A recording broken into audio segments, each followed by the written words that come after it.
여러분 안녕하십니까? 여기는 일반 공영방송에서는 듣기 어려운 하지만 반드시 우리가 알아야 할 한마디로 인천의 짠물 이야기, 인천 시민의 소리를 담은 인천 시민 팟입니다. 저는 진행을 맡은 조강희입니다. 인천 시민 팟은 인천의 다양한 문제를 각계의 전문가들과 함께 이야기를 나누고자 합니다. 특히 인천에서 민감한 정치, 사회 문제와 인천의 구석구석 동네 이야기도 여과 없이 다루어서 인천 지역사회의 작은 울림통이 되고자 합니다. 네, 오늘은 그 두 번째 시간입니다. 먼저 지난번 첫 방송을 한 이후에 많은 분들이 여러 평을 보내주셨는데요. 어떤 분들은 인천의 총선 소식을 지역구별로 알 수 있어서 아주 좋았다라고 이렇게 긍정적인 평가를 해주신 분도 계시고요. 또한 야권 연대에 대한 여러 가지 속사정 이야기도 들을 수 있어서 반가웠다 라는 평가도 있었지만 또 한편으로는 좀 지루했다. 예, 한 2시간 정도의 어떤 가까운 내용이다 보니까 뭐 그런 평가도 있었고요. 여러 가지 또 그런 내용이 너무 좀 이렇게 그다지 생각보다는 재미가 없었다. 뭐 이런 얘기도 있었습니다. 하여간 긍정적인 점이나 부정적인 점이나 일단 관심을 가져주었다는 것이 일단 반가울 따름입니다. 뭐 첫 술에 배부를 수는 없으니까요. 좀 더 지켜봐 주시고 애정을 좀 가져주시면 감사하겠습니다. 자, 오늘은 지난번에 이어서 4.13 인천 총선 그 진실을 알려주마 그 두 번째 방송입니다.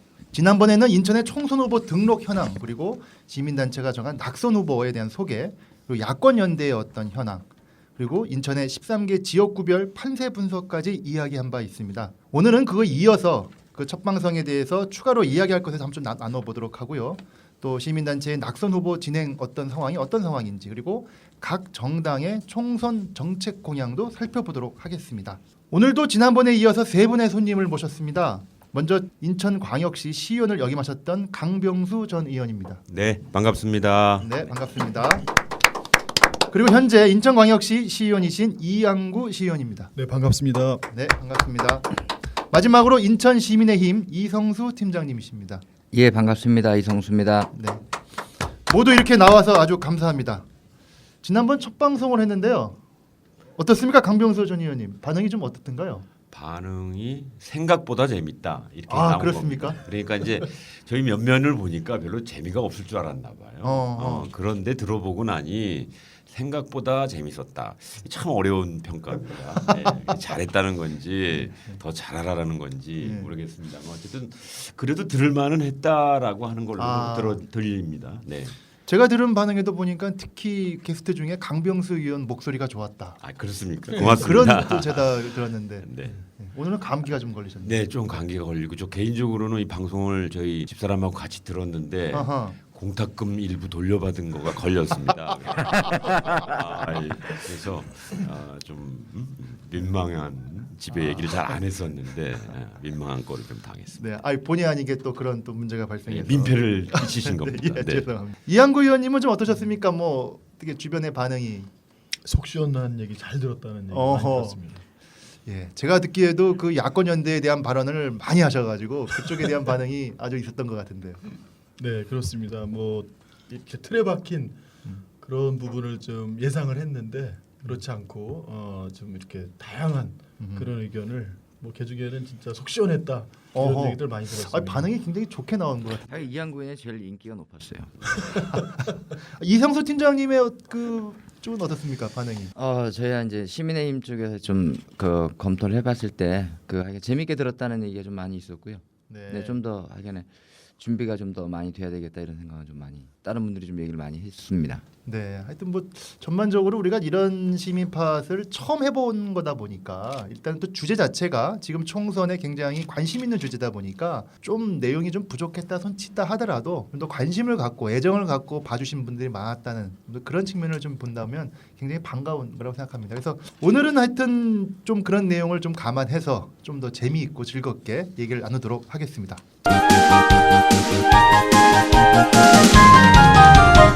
자, 그러면 섹션 1부터 해보도록 하겠습니다. 먼저 섹션 1은 지난 첫회 방송을 한번 돌아보도록 하겠습니다. 지난 첫회 방송을 통해서 우리가 인천 지역의 후보 등록 현황이라든가 야권 연대 현황, 그리고 낙선 후보의 어떤 소개 이런 것도 쭉 있었는데요. 그 연장해서 한번 좀 들어보도록 하겠습니다. 먼저 우리 이성수 팀장님이 야권 연대 그 이후로 좀 어떻게 좀 진행이 좀 더 추가된 게 있나요? 뭐 야권 연대가 돼야 된다라고 하는 절박함 때문에 또 희망사항으로도 좀 많이들 말씀을 드렸었는데 이제 몇 군데 지점에서 본다면 이제 정의당에서 이제 남구 을로 김성진 후보 이렇게 갔는데 거기에서 또 안기호 후보가 제안을 했지만 이 야권 단일 후보의 사용 금지 가처분 신청 뭐 이런 걸로 해서 그냥 아주 찬물을 끼얹는 바람에 거긴 좀 어렵다 이렇게 판단된 거고요. 그다음에 중구동구 옹진 강화 여기에도 이제 두 분의 김해창 후보와 조택상 후보가 한쪽에서 양당 단일 후보가 된 여기가 이제 야권 단일 후보로 서로 제한돼 있는 상황이었고 여기 아직도 좀 그 논의 중이다 이렇게 말씀드리고 아마 여러분들 아시겠지만 이제 연수을에서 윤종기 후보, 낙선 후보라고 시민단체에서는 돼 있지만 그다음에 한강원 후보와 오늘 밤에까지 이렇게 해서 야권 단일 후보로 그 결정진다는 얘기가 있고요. 그다음에 이제 좀 안타까우긴 했지만 더민주 서구을에서 신동훈 후보와 허영 후보가 서로 제안한 부분이 있지만 협상이 거의 되게 어려울 상황이다. 요까지 말씀드리겠습니다. 한 지금 한 4군데 정도 얘기해 주셨는데요. 그 지역 말고 다른 지역에서는 또 추가로 그런 논의가 된 건 없습니까? 평갑도 굉장히 서로 합치면 그 야권 단일이 된다면 좀 승산이 있겠지만 거기도 굉장히 그 당명 사용 문제라든지 그 이런 문제가 많이 어려움 난항이 좀 있는 것 같고요.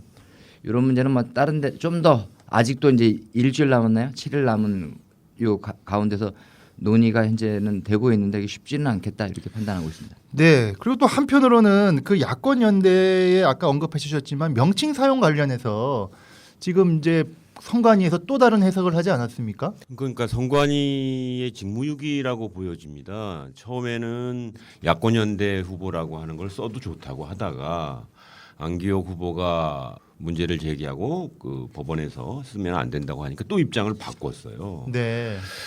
정부 설립 기관인 그 선거관리위원회가 이랬다 저랬다 하는 것이 우리 국민들에게 여러 가지 혼란을 끼우친 원칙적 책임이 선관위에 있다고 저는 생각을 하고 이것은 정말 중앙선관위가 국민 전체에게 사과를 해야 할 일이라고. 선관위보다는 법원의 판결이 더 상위죠. 그러니까 선관위가 처음에 그렇게 그 유권 해석을 했다고 하더라도 법원의 판결이 있다면 선관위는 바로 법원의 판결대로 그런 허위사실 공표라고 하는 명백한 부분을 금지시켰어야 되는데 오히려 그 판결 이후에 공보물들을 그대로 야권 단일 후보란 그 명칭이 들어간 거를 다 발송하게 방치했었어요. 아하. 지금 그런 상태입니다. 그리고 또 포스터나 이런 부분에도 그대로 야권 단일 후보라는 이런 게 그대로 명기돼 있고 그냥 안내문을 이렇게 한쪽에다 붙이는 정도예요. 이게 지금 선거 이후에 제가 보기에는 아마 역사상 가장 대규모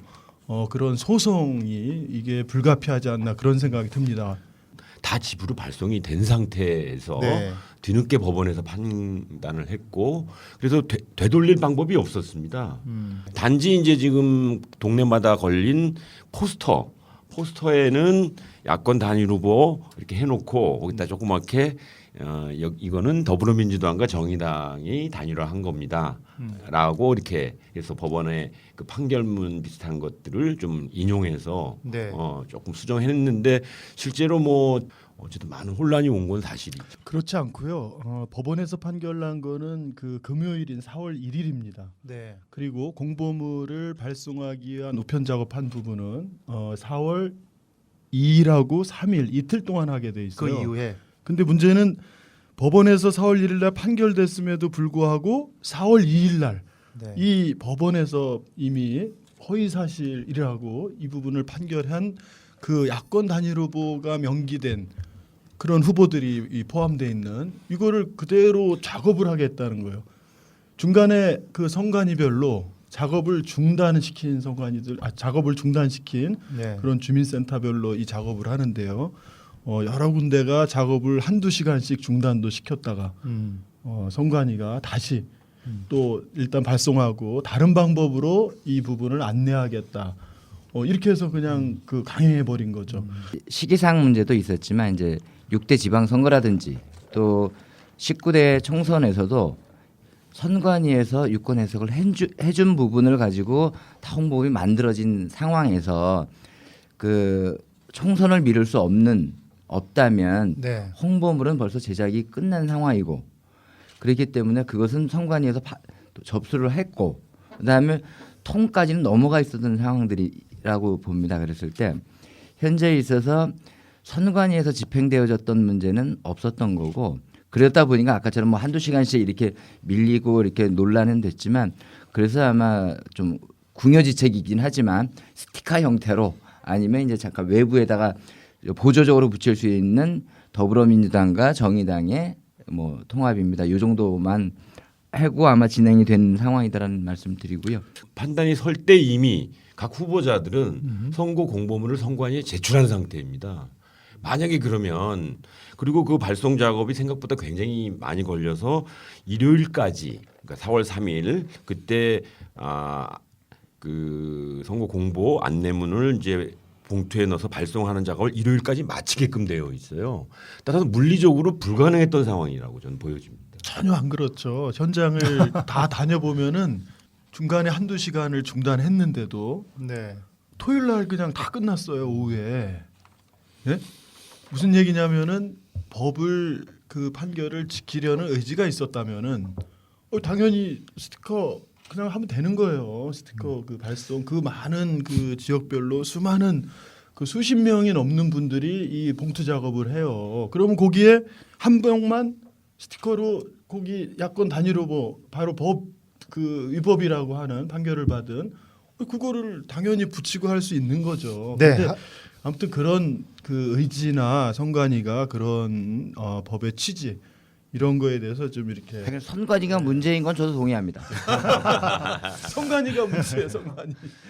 제가 또 보니까 그 우리 첫회 방송 이후에 또 이렇게 보니까 특히 남구울 지역이 아주 좀 그 안규혁 후보가 이제 또 야권 단일 후보에 대한 문제적 법원 판단을 받았지만 오늘인가요? 그 아침에 또 이렇게 행인한테 또 뭐 이렇게 폭행을 그건 당했다고. 어제였고요. 그다음에 그 남구울이 윤상현 후보가 이슈화되니까 이제 다른 분들도 이게 이슈화가 되는지 어제 새벽에 그 안기혁 후보가 이제 새벽 예배를 보고 와서 오고 나오는 중에 지나가던 이렇게 행인이 이렇게 밀치면서 이제 부상을 당하는 일이 있었다는 말씀드리고요. 네. 또 오늘인가요? 김정신 후보도 아마 새누리의 김정신 후보도 아마 유세하는 과정에 지지자들 간에 좀 이렇게 아주 불미스러운 일이 발생했다는. 그러니까 남구를 보면은 근데 또 이렇게 재밌는 거는 참 이렇게 좀 한 게 지난주에 그 김무성 대표가 인천을 방문해가지고 쭉 왔는데 유일하게 지역구 안 간 지역이 남구울이더라고요. 그러니까 아마 거기에 이제 지금 윤상현 후보가 무소속 후보로 나와서 여러 가지 좀 그런 걸 감안인지 모르겠지만 언론을 보더라도 13개 지역구 중에 남구 울 지역만 가지 않았더라고요. 그래서 뭐 그런 것도 참 보면은 남구 울 지역이 이번 인천 총선의 지역구에서 보면 굉장히 뜨거운 어떤 지역구가인 거는 뭐 분명해 보입니다. 현재 나온 후보를 중심으로 해서 이제는 선거 때까지 아마 완주를 하는 것으로 그 후보들을 통해서 우리가 이제 선택을 해야 되는 것으로 이렇게 좀 확인해 볼 수 있겠습니다. 예, 지난 우리 시민사회의 움직임을 하나 말씀을 드리면 그동안 그 시민의 힘 그리고 시민단체들이 힘을 모아서 야권연대를 추진했었는데 그 다음 날 4월 4일이 이제 투표용지 인쇄 날이었습니다. 그 마지막 날 자체 점검 및 향후 앞으로 어떤 일을 야권 단일화를 위해서 해야 할까 이런 거를 좀 편하게 얘기하는 집담회였습니다. 네. 예, 그래서 근데 저도 참여했고 우리 이성수 팀장님도 오셨다가 조금 먼저 가셨는데 좀 쓸쓸하게도 이젠 더 이상 시민사회가 당에게 야권 단일화를 해라고 촉구하거나 어떤 노력을 하는 것을 하지 않기로 건전한 투표율 제고라든가 뭐 이런 낙천 운동을 우리 시민에게 알린다든가 하는 방향으로 하기로 했고 지금 이제 단일화에 관해서는 정의당과 더불어민주당이 됐고 그다음에 이제 국민의당 후보끼리의 단일화가 남아 있지만 이것을 시민사회가 나서서 더 할 그 방법이 없다. 하고는 싶지만 방법이 없다 이렇게 결론을 냈다라고 하는 말씀을 드리고 그렇군요. 싶습니다. 하여간 인천이 그 전국적으로 가장 먼저 야권 단일에 대한 어떤 적극적인 시민사회 원로분들 중심으로 나서서 하셨는데 하여간 그 성과가 하여간 뭐 이번에 마지막으로 이제 평가를 하다시피 이제는 더 이상 이제 하지 못하겠다라고 이제 한 건데 예, 하여간 그런 면에서 우리 시민운동을 지도했던 선배님들이나 또 현장에서 열심히 이 단일화를 추진했던 여러분들 입장에서는 좀 이 반쯤의 성공에 절반의 단일화에 굉장히 좀 이렇게 허탈해하시는 분들이 많았다는 말씀을 드리고 싶습니다. 네, 알겠습니다. 하여간 이거 말고도 시민사회에서 그 총선 낙선 후보 관련해서도 여러 가지 활동이 있었던 것으로 알고 있습니다. 그 내용도 우리 이성수 팀장님이 좀 소개를 좀 해주시면 좋을 것 같은데요. 토요일 일요일 날 이제 야구가 이제 문학경기장에서 있습니다. 그때 아마 그때 인천에서 많은 분들이 이제 오게 되다 보니까 그때 투표 참여 운동을 이제 전개하는 것으로 이렇게 정했다는 말씀드리고요. 그다음에 낙선 운동에 대해서는 이제 낙선 후보로 이제 마지막 최종 그래도 이제 기자회견을 통해서 세 사람을 이제 하고 있는데 황우여 후보 국정교과서를 이제 책임지고 진행을 했던 해서 그 전교조 그다음에 총선넷 유권자위원회 아마 이게 3관왕을 차지한 해가지고 이제 황우여 의원에 대한 그 낙선 운동을 전개하겠다. 그다음에 윤종기 후보입니다. 더불어민주당의 그는 이제 강정마을이라든지 그다음에 밀양 아마 실제로 폭력 진압에 대한 책임자급이었기 때문에 현재 윤종기 후보에 대해서는 낙선 운동을 하겠다.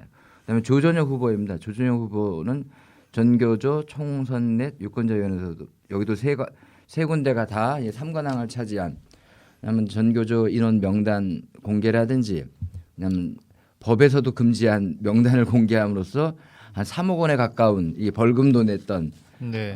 이 세 사람의 그 기자회견과 그다음에 아마 낙선 운동이 지속적으로 될 것 같습니다.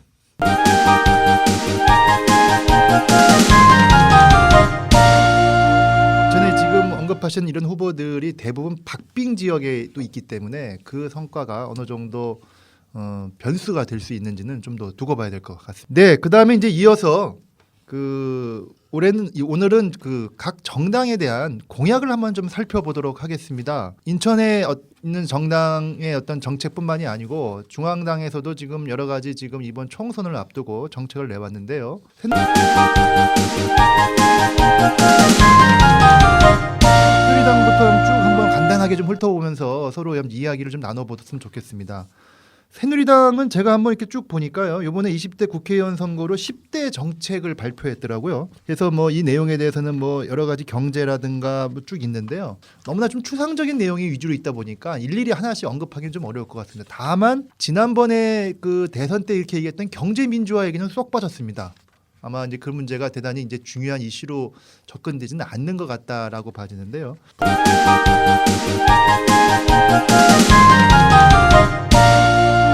더불어민주당 같은 경우 이제 인천 지역에요. 그 더불어민주당의 이제 인천 공약을 보면은요, 이게 산업단지 지금 특징적이 이렇게 새누리당이든 더불어민주당이든 이제 산업단지들을 이게 중시하고 있습니다. 지역경제 활성화, 산업단지를 재정비하고 이제 관광벨트를 좀 조성한다든가 또 특징적인 부분이 인천의 교육특별시를 구축한다. 그래서 그 5개 이제 핵심 공약 중에서 아주 중요한 부분을 좀 차지하고 있고요. 그리고 그동안 그 상당히 이제 정치적 지역별 이제 쟁점이 됐던 해경본부 이전 저지 네. 저지할 수 있을지 모르겠는데 참 지금 상황에서 다시 그 5대 공약으로 내었고 또 LNG 기지 증설 반대 연수구에서 아직까지 계속 그 주민들이 어떤 설명회들이 정상적으로 되고 있지 않죠. 그리고 그 루원시티 교육타운 조성 이 부분은 이제 새누리당이 그 지역 후보가 시청을 루원시티로 좀 옮기는 걸 추구한 거에 비해서 더불어민주당 쪽은 그동안 교육청을 이제 루원시티로 옮겨야 된다라고 하는 이 부분들이 이번에도 시당의 주요 5가지 공약 중에 핵심 공약으로 들어가 있습니다.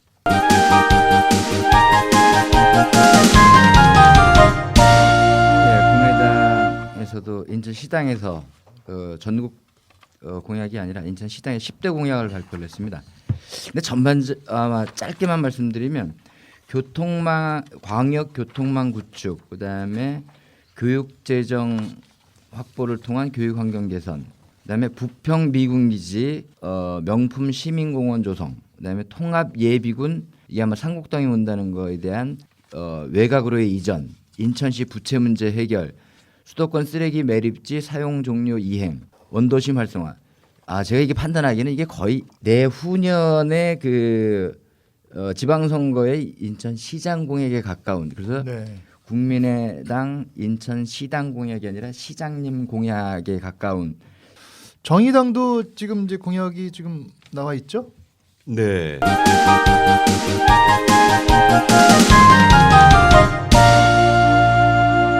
정의당은 전체적인 공약은 정의로운 대한민국 4번 정의당. 그래서 정의로운 대한민국을 강조했는데 인천시당 공약은 크게 한 5가지가 있습니다.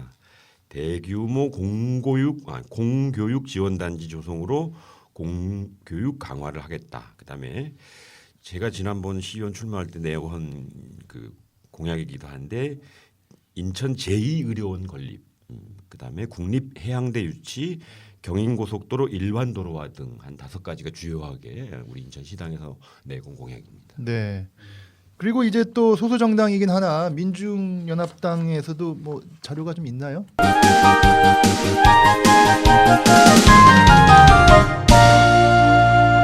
민중연합당은 아마 엄마당, 흑수저당, 노동당, 그다음에 농민당 이런 것이 이제 같이 연합을 해서 만든 당이다 보니까 그 전국적인 사안에 주로 많이 이렇게 있습니다. 그러나 인천 것에서는 한 2가지 정도가 그래도 주요하게 이렇게 만들어서 공약을 내걸었는데, 첫 번째 거는 생활임금제가 이 광역지자체나 기초지자체에서 이렇게 널리 이렇게 정착이 되면서 국가산업단지 내에 있는 공단에도 생활임금을 적용하도록, 왜냐하면 좀 더 그 국가적인 차원에서 좀 중요하게 이렇게 생각이 들고요. 거기에 또 한 가지는 이제 인천과 관련된 건 남동공단 특별법을 제정하겠다 이런 겁니다. 그동안 보면 주로 지방 공약에 대해서는 시의원 공약이나 구의원 공약에 가까운 건데, 이 법을 제정하는 것에 있어서만큼은 좀 말은 좀 세요. 기업 살인 처벌법. 이건 뭐냐면 중대재해라든지 사망사고 시에도 기업주는 거의 뭐 돈으로 벌금으로 이렇게 빠지는데 구속 수사를 해야 된다, 이제 이런 거고요. 그다음에 그 원청 대기업에 대한 갑질 금지법, 이렇게 해서 남동공단에 좀 적용할 수 있도록 그 아까처럼 그 산재라든지 그다음에 갑질 금지를 이런 것들을 막아낼 수 있는 법을 도입하겠다, 이렇게 제안을 하고 있습니다. 후보를 내진 않았지만 녹색당이나 노동당 같은 경우도 이제 그 중앙 정당에 이제 뭐 여러 가지 정책이 좀 있습니다. 뭐 녹색당 같은 경우는 탈핵에 대한 어떤 내용이라든가 기본 소득에 관련된 내용이라든가 동물권 보장에 관련된 내용이라든가 이런 부분이 있습니다. 아마 이런 부분은 이제 후보를 내진 않았지만, 노동당이나 녹색당이 인천 지역에 후보를 내진 않았지만 정당 비례대표를 우리가 하기 때문에 그걸 감안하셔서 좀 보시면 될 것 같은데요.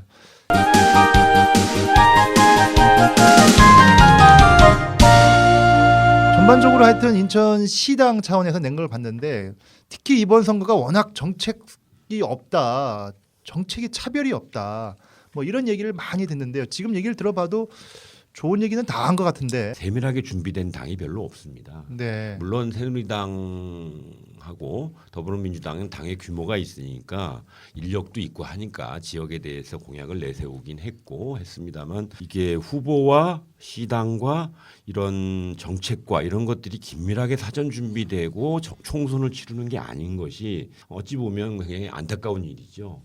그래서 중앙당 공약, 시당 공약, 후보자 공약이 일맥상통하고 정말 충분히 몇 년간 준비하면서 나온 공약이어야만 우리 시민들에게 어떤 설득력도 있고 선택받을 수 있는 가치가 있는데 후보자들은 각자 인기가 있을 수 있는 지역 공약을 막 내뱉고 있고 중앙당은 또 중앙당 차원에서 어떤 정책적인 의제를 얘기하고 시당은 그 중간에 껴가지고 이렇게 제대로 된 정책을 공약으로 내세운 게 없는 것이 대단히 안타깝게 보였습니다.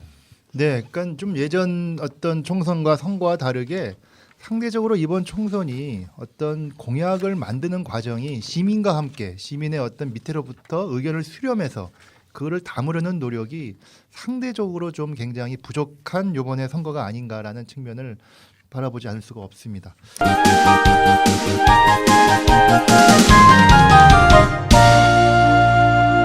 저기 정책은 아니지만 주요한 4당의 그 캐치프레이즈를 잠깐 분석해 보면 재밌을 것 같아요. 네. 새누리당은 문제는 국회다, 뛰어라 국회야. 이래서 잠자는 국회에서 일하는 국회로 해가지고 이거는 누구의 의식을 그대로 반영하는 거 아닌가 싶습니다. 대통령이 그런 얘기를 많이 했던 것 같은데. 그렇죠. 우리 친박 아니면 비박 아니면 어쨌든 뭐 진박 아니면 뭐 그 박자가 들어가지 않으면 존재할 수 없는 우리 새누리당답게 모든 문제를 국회로 돌리면서 만약에 이 한국 그 경제의 문제라든가 여러 가지 사회의 문제가 국회의 문제인데 국회의원 선거를 끌어가려고 하는 이런 좀 이슈 면에서 대한민국의 정면 승부를 내거는 것이 아닌 듯 좀 아쉽게 보여졌고요. 우리 더불어민주당은 문제는 경제다. 정답은 투표다 이렇게 해가지고 경제 문제를 가장 부각하고 있죠 지금. 네, 그래서 이제 이번에 경제 민주화 내지 경제의 이슈를 우리 김종인 비상대책위원장이 가신 것만큼 캐치플레이즈를 경제로 내세웠던 것은 좀 뭐 적절한 측면이 있는 게 아닌가 이렇게 보여지고요. 네. 우리 국민의당은 이렇게 얘기하고 있습니다. 국민의당은 미래를 위해 태어났습니다. 그래서 과거를 선택하실 겁니까? 미래를 선택하실 겁니까? 이래서 누구는 혹자는 미래가 대선을 얘기하는지도. 그렇죠. 어쨌든 제 3당으로서의 국민의당의 어떤 그 영역 확보를 위해서 미래를 상당히 강조하고 있고요. 그다음에 정의당의 경우에는 정의로운 대한민국 4번 정의당 이래서 이렇게 두 가지죠. 하나는 당명에서 따온 정의로운 대한민국 얘기도 하지만 또 4번을 강조하면서 저는 비례대표가 많이 배출되길 바라는 이런 각 당의 입장이 그대로 드러나 있는 그런 걸 분석할 수 있습니다. 지금 얘기를 들어보니까 그 캐치프레이만 딱 들어보니까 각 당의 현재 위치 그리고 이번 총선에서 무엇을 목표로 하고 있는지가 굉장히 여실히 드러나는 아주 재미있는 하여튼 분석이셨습니다. 하여간 이런 걸 기본으로 해서 우리가 이제는 이후에 이 지역구 인천의 지역구의 이야기를 좀 해보도록 하겠습니다.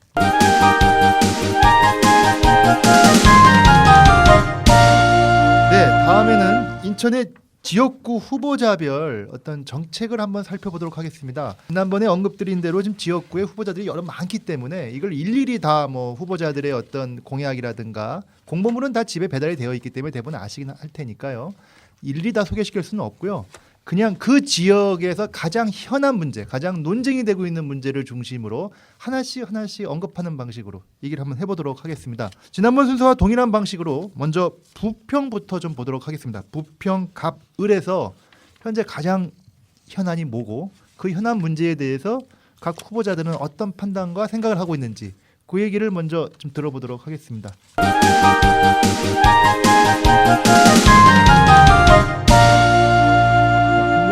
좀 준비를 좀 해주셨죠? 네, 부평 일단 갑부터 보면은 뭐 그렇게 공약은 크게 차이가 나는 것 같지는 않습니다. 그 굴포천 복원 문제하고 부평 미군기지 이전을 통한 어떤 시민공원 활성화 뭐 이런 것들이 주로 돼 있고 또 이제 부평 경의 그 상황을 반영하는데 부평 경제 활성화.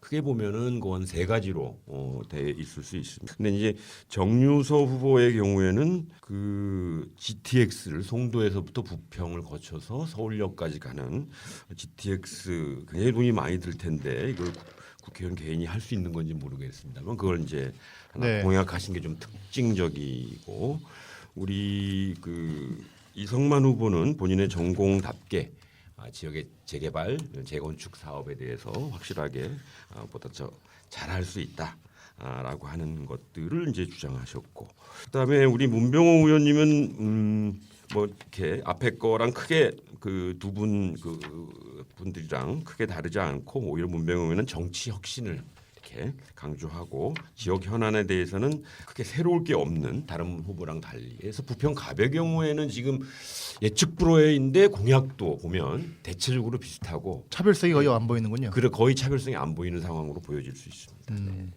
부평 을 쪽은 또 어떠신가요? 부평을도 역시 우리 홍영표 의원님하고 그 강창규 후보가 출마를 한 지역인데 여기도 역시 그 공약상으로는 부평 공단 혁신을 통해서 어떤 일자리 창출이라든가 이런 문제가 있고 그래서 크게 또 국민의당 이현우 후보 세 분 다 어떤 공약에 있어서는 그렇게 큰 차이가 나지는 않는데 어쨌든 을 지역도 여전히 일자리와 경제 활성화 이쪽에 집중돼 있다고 보여집니다. 결과적으로 보면은 부평 지역 같은 경우는 뭐 아까 언급하셨던 굴포천에 대한 문제라든가 부평 미군 미지의 문제라든가 그리고 뭐 재개발, 재건축의 문제 그리고 어떤 교통 문제, 어떤 경제 문제. 근데 하여튼 각각의 후보들이 큰 차별성이 없다라는 이제 측면인데 하여튼 그런 걸 좀 한다고 하면은 이제 선택의 기준이 정책이 아니고 인물 중심으로 인물에 대한 판단에 근거해서 할 수밖에 없는 곳이 이제 부평이 되는 이렇게 봤을 수 있겠습니다. 근데 이제 좀 아쉬운 게 국회의원이 할 일과 구청장님이 하실 일과 또 시의원, 구의원이 할 일이 이제 구분이 되어 있는데 그거를 구별을 못해요. 우리 부평 가불의 후보자들도 이렇게 보면 물론 이제 지역에 있는 분들은 지역의 발전과 변화를 바라기 때문에 여러 다양한 공약을 한 건 충분히 이해하지만 적어도 국회의원으로서 정말 대한민국의 이 양극화의 문제라든가 또 청년 실업의 문제라든가 노인들이 지금 불안해하는 이런 민생 문제라든가 이런 걸 위해서 꼭 이런 법은 개정을 하거나 제정을 하겠다라고 하는 몇 가지의 주요한 법률적 공약은 해야 한다고 저는 생각하는데 네. 그런 국회의원으로서의 그 최대 임무가 법을 만들고 개정하고 또 그 정책을 집행하는 건데 그 공약의 그 법률적 공약이 또 이 시대를 변화 발전시키고 우리 약자들을 지켜줄 법률 제정의 그 공약이 많이 미진한 것이 제가 봐서는 좀 많이 아쉽다고 생각합니다. 언급하신 대로 총선임에도 불구하고 지방선거의 어떤 그것과 큰 차이를 못 가지는 부분이 좀 아쉽다고 지적하셨네요.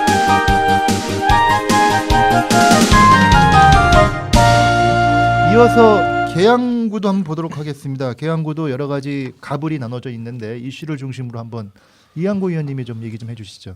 계양구는 갑도 그렇고 을도 그렇고 지금 후보 간에 아주 핵심 공약을 갖고 치열한 공방 중입니다. 아 그렇군요. 예, 먼저 그 갑을 살펴보면은요.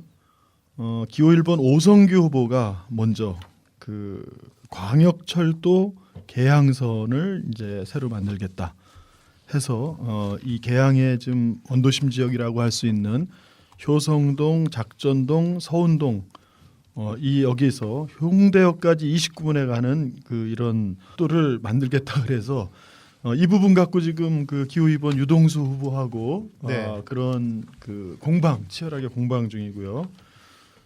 또 하나 살펴보면은 새누리당 후보임에도 불구하고 오성규 후보는 네.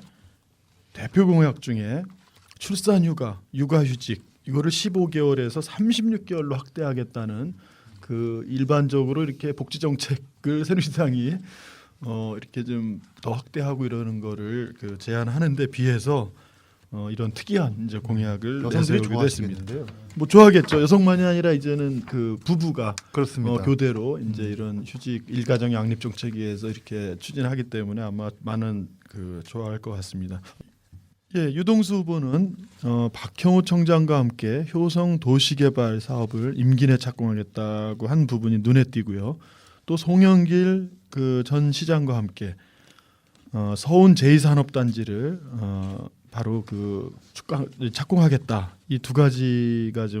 눈에 띕니다. 네. 그래 아마 논란이 좀 될 것 같아요. 효성도시개발 사업이 부산저축은행이 이제 이 부분에 있어서 많은 물의를 일으켰던 사업지인데 아직까지 한국자산공사로 이게 넘어갔고 그 과정에서 정치인들에 대한 많은 그 로비 이런 부분이 이제 논란도 됐고 이런 부분이 말끔히 해소되지 않은 상태인데 또 이것이 이제 첫 번째 공약이고요. 이게 또 뉴스테일을 1만 호 건설하겠다가 또 지역에서 또 후보들 간에 이게 쟁점입니다. 인천시가 지금 아시아 경기장 그 배후 부지에 이 뉴스테이 도시공사를 통해서 공급하겠다 그래서 인근 지역 주민이나 지역의 뭐 시의원들 모두가 네. 이제 반대하고 있는 상황인데 뉴스테이 일반호를 건설하겠다고 이렇게 한 부분들이 지금 그 또 다른 논란 중이고요. 이거는 이제 그 유동수 후보 공약집에도 보면은 더불어 대한민국이라는 그 이 당 공약에 보면 혁신적 공공임대주택 확대해서 이걸 배치하겠다 한 부분이 있는데 네. 사실 이거하고 또 이렇게 또 이 서로 다른 성격의 공약이라 이런 부분들이 좀 논란거리가 될 것 같습니다. 이수봉 후보를 보시면요, 계양 아시아 경기장 배후 부지 이 부분들의 스포츠와 영상문화 복합단지라든가 양궁 국제훈련센터 등 이 배후 부지들을 이제 다양한 그 영화나 이런 부분으로 활용했다는 제안들을 해서 좀 이렇게 눈에 띄고요.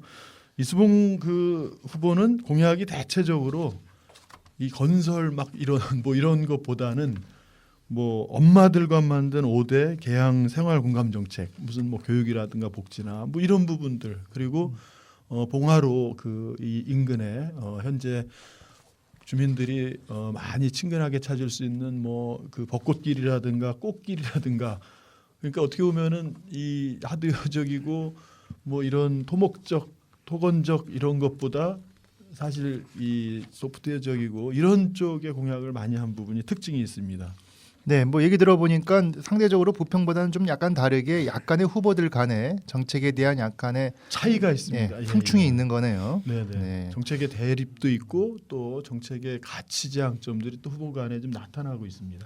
계양을을 보시면 계양을 마찬가지입니다. 계양을이 지금 먼저 이제 논쟁의 첫 그 불을 붙인 부분이 바로 이 경제 이슈를 선점한 바로 2번 송영길 후보인데요. 네.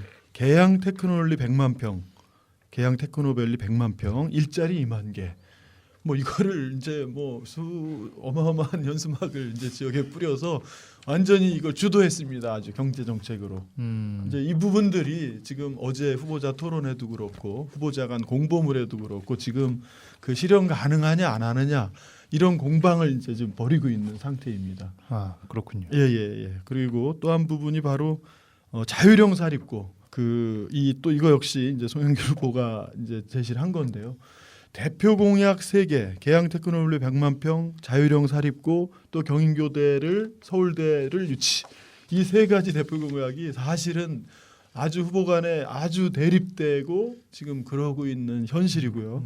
기호 1번의 윤영선 후보는 특징이 지역 주민들의 그동안 쌓여있던 그 욕구, 계양 이 을 지역구는 그린벨트 지역이 58%나 되고 군사보호 지역이 아주 인천에서 가장 많은 지역입니다. 지난 한 40년 가까이 이 주민들이 수건 사업이죠.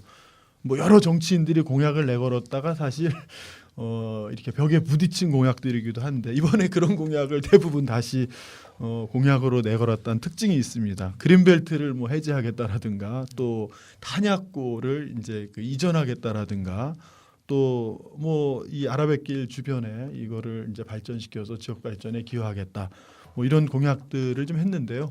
아라뱃길 주변에 대한 그 발전 계획은 인천시가 이제 수양공사와 함께 벌써 용역을 이제 끝내고 2030 도시기본 계획에도 반영을 시킨 것이기 때문에 앞으로 이제 구체적 그 어떤 협의가 좀 추가되면은 실현 가능성도 좀 있을 수 있는 거지만 그린벨트 해제 또 군 그 탄약고 이전 이 문제는 쉽지 않은 이런 문제인데 지금 공약으로 또 이렇게 전면에 아주 주요 공약으로 내걸었습니다. 그 반면에 3번 최원식 후보는 아예 그 처음 그 캐치프레이즈 자체가 실현 가능한 발전 공약 뭐 이렇게 해서 지난 4년 동안 의정 활동을 한 그래서 계양구나 인천시의 이 2030 도시공계에 이렇게 반영을 시켰다든가 뭐 이런 부분들을 이제 대부분 다시 이렇게 공약으로 해서 앞으로 그런 부분을 이제 현실화시키겠다. 네. 역시 이제 계양산에 골프장이 중단되면은 역사공원이나 산림욕장, 휴양림, 수목원, 인천시 2030 도시공계에 반영돼 있는데요. 이런 부분들을 이제 현실화시키겠다거나 역시 또 아라뱃길 주변에 이런 이 발전 이제 이런 부분들을 같이 포함했고요. 또 제2 이제 산업단지 또 제3 계양산업단지 인천 도시개발계획에 이미 반영돼 있는 이런 거 위주로 이제 공약을 또 했다는 특징들이 있습니다. 예. 부평이나 계양이나 보면은 지금 그 19대 국회의원들이 다 지금 이제 야권이고 따지 보면은 이번 총선에 이제 새누리당 여권의 후보가 어떻게 이걸 뭐 탈환할 거냐, 예를 들면 뭐 이런 것에 대한 이제 전략이 많이 있었을 것 같은데 지금 얘기를 쭉 들어보면은 공약이 이렇게 탁탁 튀는 뭔가 이런 게 잘 보이지는 않는 것 같네요. 아니죠. 어제 TV 토론에 갑을 해서 아주 앞으로 남은 기간 쟁점이 될 텐데요. 정책 공약은 아니지만 계양 갑 같은 경우는 사실은 이제 유동수 후보의 이제 가족이죠. 이런 부분에 땅 투기 그다음에 이제 불법 건축 이제 그런 이 일이 부분들이 이제 이게 쟁점이 됐습니다. 그래서 기호 1번 오성규 후보가 사실은 2번 후보를 아주 맹공을 한 이런 사안이라 이 부분들이 이제 어디까지 파장이 미칠 것인지 이게 아주 또 앞으로 주요한 관전 포인트고요. 또 그 계양을 같은 경우는 또 기호 1번 윤영선 후보가 기호 2번 송영길 후보 재임 시절에 계산 택지 터미널 부지를 OBS 방송국을 유치한다고 하면서 주상복합으로 이 변경을 해줬는데 그 주상복합 특혜 아니냐, 또 OBS 무산된 거 아니냐. 이제 이거를 또 갖고 맹공을 펼쳤습니다. 네. 예, 그래서 앞으로 이 부분에 대한 것도 유권자들이 이제 어떻게 판단하느냐, 아주 계양을에서는 아주 커다란 쟁점인 거죠. 네. 하여간 이 계양은 좀 더 여러 가지 재밌는 그런 어떤 후보들 간의 공약에 대한 어떤 대립 또 그리고 그 전력에 대한 어떤 그런 게 있어서 좀 더 좀 두고 봐야 될 것 같습니다.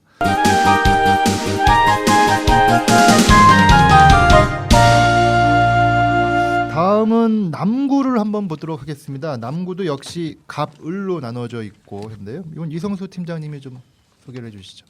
예, 인천 남구는 여권이 굉장히 우세를 넘어서서 거의 강세에 가까운 지역입니다. 아마 그 선거 그러면 이제 인물, 구도, 정책 이렇게 얘기를 하는데 구도에서 거의 판가름이 나 있는 지역이다 보니까 정책이 거의 실종된 지역이 아닌가 이렇게 생각드는 지역군데 먼저 남구갑부터 먼저 본다면 남구갑은 홍일표 의원하고 더불어민주당의 허종식 후보 그다음에 국민의당 김충래 후보인데 거의 더블 스코어로 지금 홍일표 후보가 이제 구도상에서 이렇게 돼 있다 보니까 굉장히 조심하는 듯한 이렇게 상황입니다. 근데 여론조사가 뭐 워낙 자주 바뀌어가지고 그 뭐 믿을 수 있는 여론조사 맞나요? 근데 이 정당 지지도보다도 인지도라든지 이런 게 상당 부분 높기 때문에 그러니까 이제 거의 큰 이렇게 이슈를 만들지 않을 이렇게 상황이다 보니까 아마 그 공약집이나 이렇게 현수막을 많이 보시면 알겠지만 공원을 만든다든지 그다음에 의료단지 유치, 병원, 쉼터 뭐 이런 거의 그 구의원이나 시의원에 가까운 이런 공약들이 많이 이렇게 붙어 있는 걸 많이 볼 수 있을 겁니다. 근데 이제 가장 큰 이슈는 홍일표 의원은 교육도시로 교육청을 유치하고 그다음에 남부교육지원청도 유치한다 이런 것이 큰 거였고요. 그다음에 허정식 후보는 행정도시로 인천시청을 유치하겠다. 이 두 가지 정도가 이렇게 크게 대별되어진다라고 보여지고요. 네. 인천 남구를 보면 여기는 더욱더 이제 크게 이 구도도 확정이 돼 있고 또 인물도 거의 그 이슈가 정책보다는 아까 얘기했던 윤상현 후보 선두를 달리고 있는 윤상현 후보는 취중 막말 뭐 이걸로 돼 있고 정의당의 그 김성진 후보는 재벌에 대한 문제라든지 불평등 문제 이렇게 법적인 문제도 많이 했는데도 불구하고 시민들한테 인지되어진 건 야권 단일 후보 이렇게 돼 있습니다. 그다음에 그 국민의당의 안기호 후보는 한번 사퇴를 하고 이렇게 다시 그 등록은 했지만 어제 이렇게 사건 됐었던 테러로 인한 부상, 그러니까 이게 정책은 없고 이렇게 이슈만 이렇게 부각되는. 그다음에 김정신 후보 아마 거의 안개 후보로 이렇게 사람들한테 비춰지고 있는데, 이번엔 또 아까 말씀드렸던 그 지지자들 간의 그 폭력 문제가 이렇게 들게 되면서 정책이 실종된 이 지역구가 아닌가. 그러다 보니까 정책보다는 이 현재 저희가 보는 그 시민단체나 이렇게 봤을 때는 야권 단일 문제가 거의 관건이 아니면 거의 어려운, 그리고 정책에 대한 논쟁보다는 인물이나 이런 구도의 그 관전 포인트가 있는 곳이 아닌가 이렇게 생각이 됩니다. 제가 오늘 그 앞을 지나가면서요, 그 후보자가 붙인 그 플랜카드를 봤는데요. 플랜카드 중에 하나, 공약 중에 그런 공약이 있더라고요. 시민회관 앞에 횡단보도 설치. 그래서 제가 아니 국회의원 공약 중에 횡단보도 설치가 공약이 되는 경우도 있구나. 근데 알다시피 그쪽이 지상 횡단보도가 없고 다 지하 상가로 다 움직이게 되어 있지 않았습니까? 그러니까 옛날에 부평구도 그것 때문에 항상 논란이 됐는데, 하여간 참 그런 것도 하나의 공약 플랜카드로 걸 정도로 공약이 되고 있다는 건 한편 보긴 해야 되는데, 하여간 다른 지역 부평이나 계양과 달리 남구는 언급하신 대로 정책보다는 어떤 후보자들의 구도, 어떤 다른 이슈 중심으로 지금 전환되고 있다는 게 우리가 좀 유의롭게 좀 봐야 될 게 아닌가 생각합니다.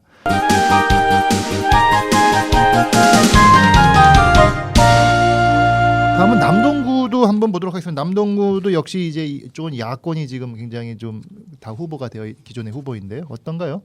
네, 남동구 현재 박남춘 의원님하고 문대성 의원 두 분이 경합을 벌이고 있고, 우리 김명수 후보도 남동구 갑의 경우에 10% 이상 득표를 하고 있는 곳인데, 여기도 공약을 비교해 보면 그 우리 박남춘 의원은 그 주로 철도 놓는 거에 대한 공약을 많이 좀 하셨습니다. 그 지역이 좀 교통이 많이 불편해서 그런지 지금 도시철도 2호선이 아직 개통도 안 됐는데 도시철도 3호선을 건설하겠다 이렇게 하나 하셨고, 아까 부평에서도 나왔습니다만 수도권 광역 급행철도 GTX를 남동구에서부터 부평을 거쳐서 서울역까지 가겠다 이런 거 하나 하고, 그다음에 월곶 판교 복선 전철을 조기 완공하고 노년역에서 광명역까지 전철을 또 놓겠다 이렇게 해서 크게 그 사통팔달 남동구의 교통 문제를 많이 다루어서 아마 지역의 구민들이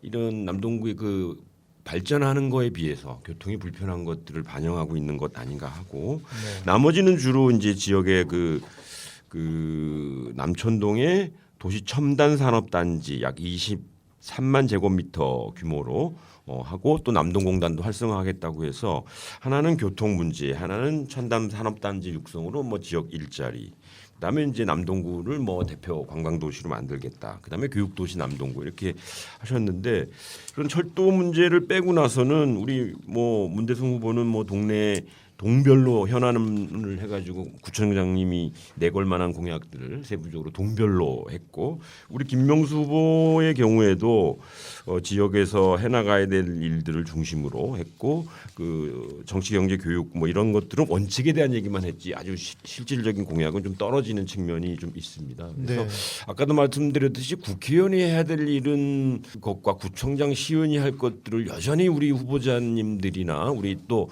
그건 또 유권자의 책임도 있을 것 같습니다. 유권자들이 또 우리 국회의원들 만나면 그런 큰 어떤 그 법률적 또 이렇게 사회적 문제 해결을 원하기보다는 동네 그 문제를 민원으로 많이 해결하는 이런 문제여서 과연 우리 언제쯤 건전한 국회의원 선거가 정책 대결로 이루어질 수 있을지 걱정이 됩니다. 그쪽도 보니까요. 그 문대성 후보 같은 경우는 그 캐치프레이를 보니까요. 남동이 낳은 문대성 다 컸으니 부려먹자. 캐치프레이가 그렇게 돼 있더라고요. 그리고 박남춘 의원의 캐치프레이는 2번 하면은 2배로 잘한다. 이런 이제 캐치프레이인데, 하여튼 그런 캐치프레이를 보더라도 정책에 대한 부분은 상대적으로 굉장히 뭐 다른 지역과 비슷하게 좀 이렇게 좀 떨어져 있는 부분이 아니겠는가. 이게 중요한 이슈로 되고 있지 못하는 게 있는 것 같습니다. 다음은 또 다른 예, 남동 마찬가지로 을 쪽. 남동구 을 경우에도 우리 윤관석 후보하고 조전혁 후보가 있는데 뭐 둘 다 또 가장 대표적인 공약을 우리 윤관석 후보는 남동에서 KTX 광명역까지 전철 놓는 거를 대표 공약으로 내세웠고 우리 조정현 후보는 이 수인선하고 도시철도 2호선을 연결을 하는 거를 대표 공약으로 내세웠고 나머지는 지역 공약은 다 또 똑같습니다.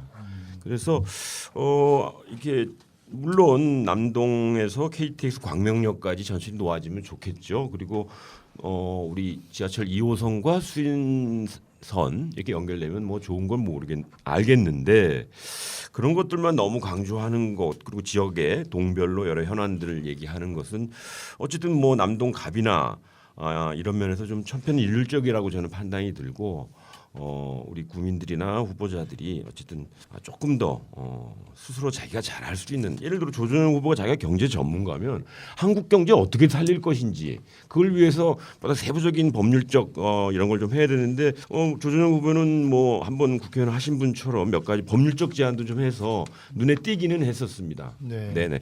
네, 윤관석 후보는 법률적 제안을 한 건 없습니다.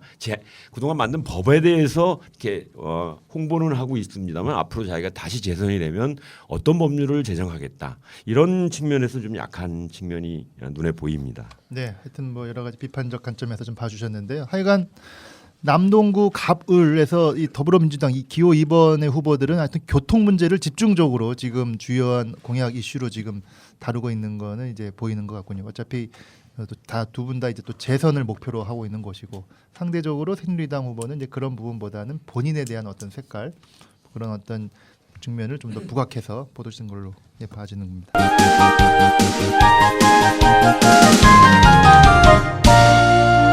다음은 서구를 좀 보도록 하겠습니다. 역시 이것도 우리 이성수 팀장님이 좀 봐주실까요? 예, 서구 그러면 이제 아마 이학재 의원과 김교웅 후보가 이제 세 번째 이제 대결을 하는 요 선거구인데요. 거기에 이제 유길종 후보와 안생준 후보 이제 사자 구도가 이제 돼 있는데 이 서구 갑에 있어서는 대부분 이제 공약들이 거의 비슷합니다.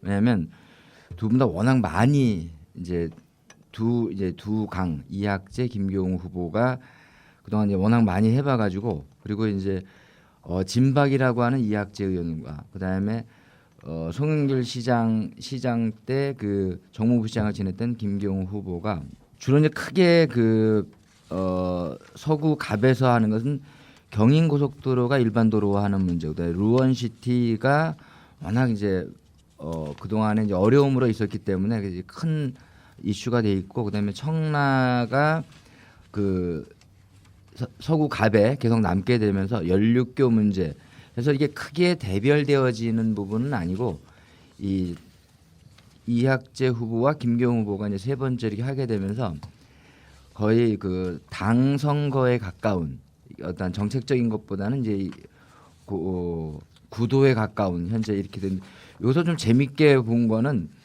이 무소속인 안생준 후보가 굉장히 이색적인 공약을 내왔다고 봅니다. 그건 뭐냐면 4년 동안 국회의원이 된다면 자기 월급을 전액을 기부하겠다. 복지 시설에다가 이거를 이제 공약으로 써서 굉장히 이색적인 공약을 냈다 이렇게 보여지고요. 그 서구을입니다. 서구을은 굉장히 그 서구을 하기 전에요.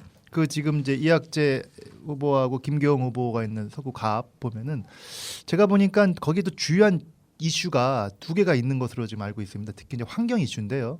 하나는 그 SK 석유화학 문제와 관련해서 그쪽 주민들이 계속 그 문제의 위험성에 대해서 문제 제기를 많이 하고 있었거든요. 그래서 석유화학 초기에 그 증설할 때 당시 증설의 책임이 누구한테 있느냐 해가지고 그 이학재 후보 같은 경우는 당시에 서구구청장이었고 김교웅 후보 같은 경우는 또 그 이후에 정무부시장을 했던 분이다 보니까 두 분의 어떤 계속적으로 책임 논란이 굉장히 있는 것 같고요. 또 하나는 서구에 있는 그 수도권 매립지와 관련해서 기본적으로 이학재 후보와 김교웅 후보의 약간의 내용이 좀 다른 것으로 지금 알고 있습니다. 김교웅 후보 같은 경우는 매립지의 연구 그거를 이제 완전히 끝을 내야 된다라는 입장에서 접근을 하고 있다고 한다면 상대적으로 이학재 후보 같은 경우는 그와 좀 다른 어떤 좀 판단을 하고 있어서 제가 볼 때는 그게 크게 환경적으로는 이슈가 좀 대별되는 부분이 또 없잖아 있는 것 같습니다. 예, 그다음에 서구 을 쪽도 한번 얘기 좀 해주시죠. 예, 서구 을은 여기도 굉장히 그 선거구의 변화도 굉장히 심했고 그다음에 후보에도 이게 굉장히 큰 변화가 있었던 지역이기 때문에 그 관심에 굉장히 그 많았던 지역일 거라고 생각을 갖습니다. 현재 그 황의호 후보는 그동안 이제 교육부 장관 아까 낙선 운동의 그한 제 1번으로 현재 올라와 있기도 하긴 하지만 교육에 대한 교육 도시로 그 지금 잡고 있고요. 그다음에 신동근 후보 더불어민주당의 신동근 후보는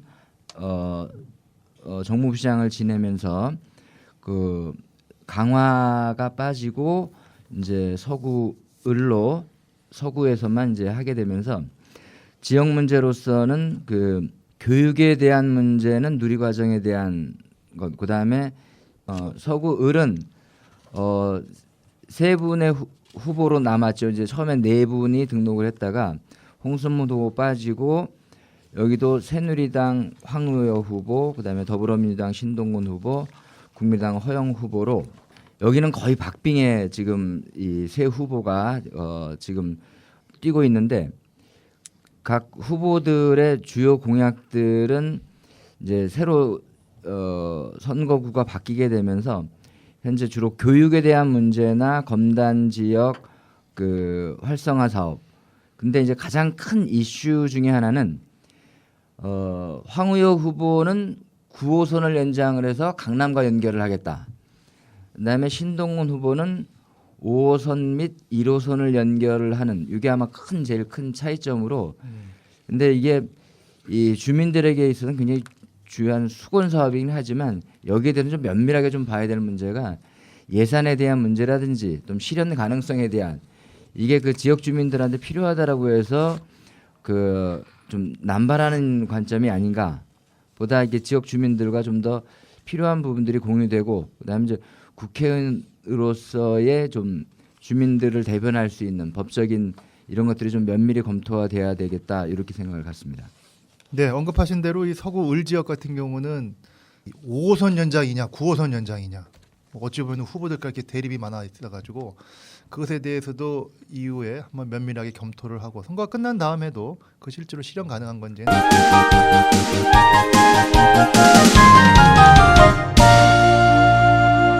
국회의원 세비를 아끼거나 뭐 전액 복지기관에 넣겠다. 우리 문대성 후보도 뭐 세비를 아끼고 뭐 자기부터 깎겠다. 뭐 이렇게 얘기했는데 저는 그런 거 하는 건 너무 인기 영합적이라고 보여집니다. 왜냐하면 우리 대한민국이 연간 지금 예산이 380조 예산입니다.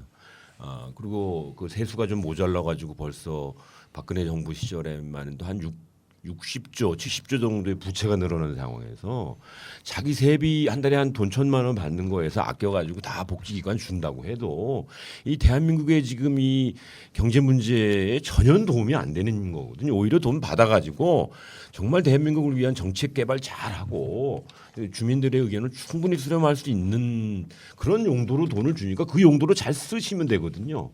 근데 그거 조금 뭐 자기 세비 좀 아껴가지고 뭐 한국 경제 도움도 안 될 뿐만 아니라 복지 그래서 좋아지는 거 아니지 않습니까? 제도적으로 정확하게 만들어 가야 될 책임이 있는 사람이 인기 영합적으로 국민들이 국회의원에 대해 좀 비판적 생각이 있다고 해서 세비 조금 아끼고 뭐 반납하겠다 뭐 이런 거 하는 사람은 정말 뽑아주지 말아야 한다고 생각합니다. 아니 다르게도 볼 수 있잖아요. 정치인이라는 것은 사실은 국민의 그 지향 또 국민들이 뭘 원하냐인데 국회의원들 정치인들 스스로가 국민들로부터 그러한 그 불신을 받게 만들었던 거죠. 그렇다면은 진짜 그 뭐예요? 일하지 않고 놀고 먹는다. 국회의원들은 맨날 싸움만 한다. 이게 국민들에게 꼭 필요한 일이라도 이 여야가 이걸 정쟁적 입장에서 보다 보니까 실제로는 해야 될 일도 안 한다. 이게 지금 대다수 국민들이 생각하는 우리나라 국회의 이 어떤 불신이란 말이에요. 그러면 저는 오히려 그런 걸 기존 정치인들이 국민들한테 이렇게 불신 주게 되는 책임이 있는 거잖아요.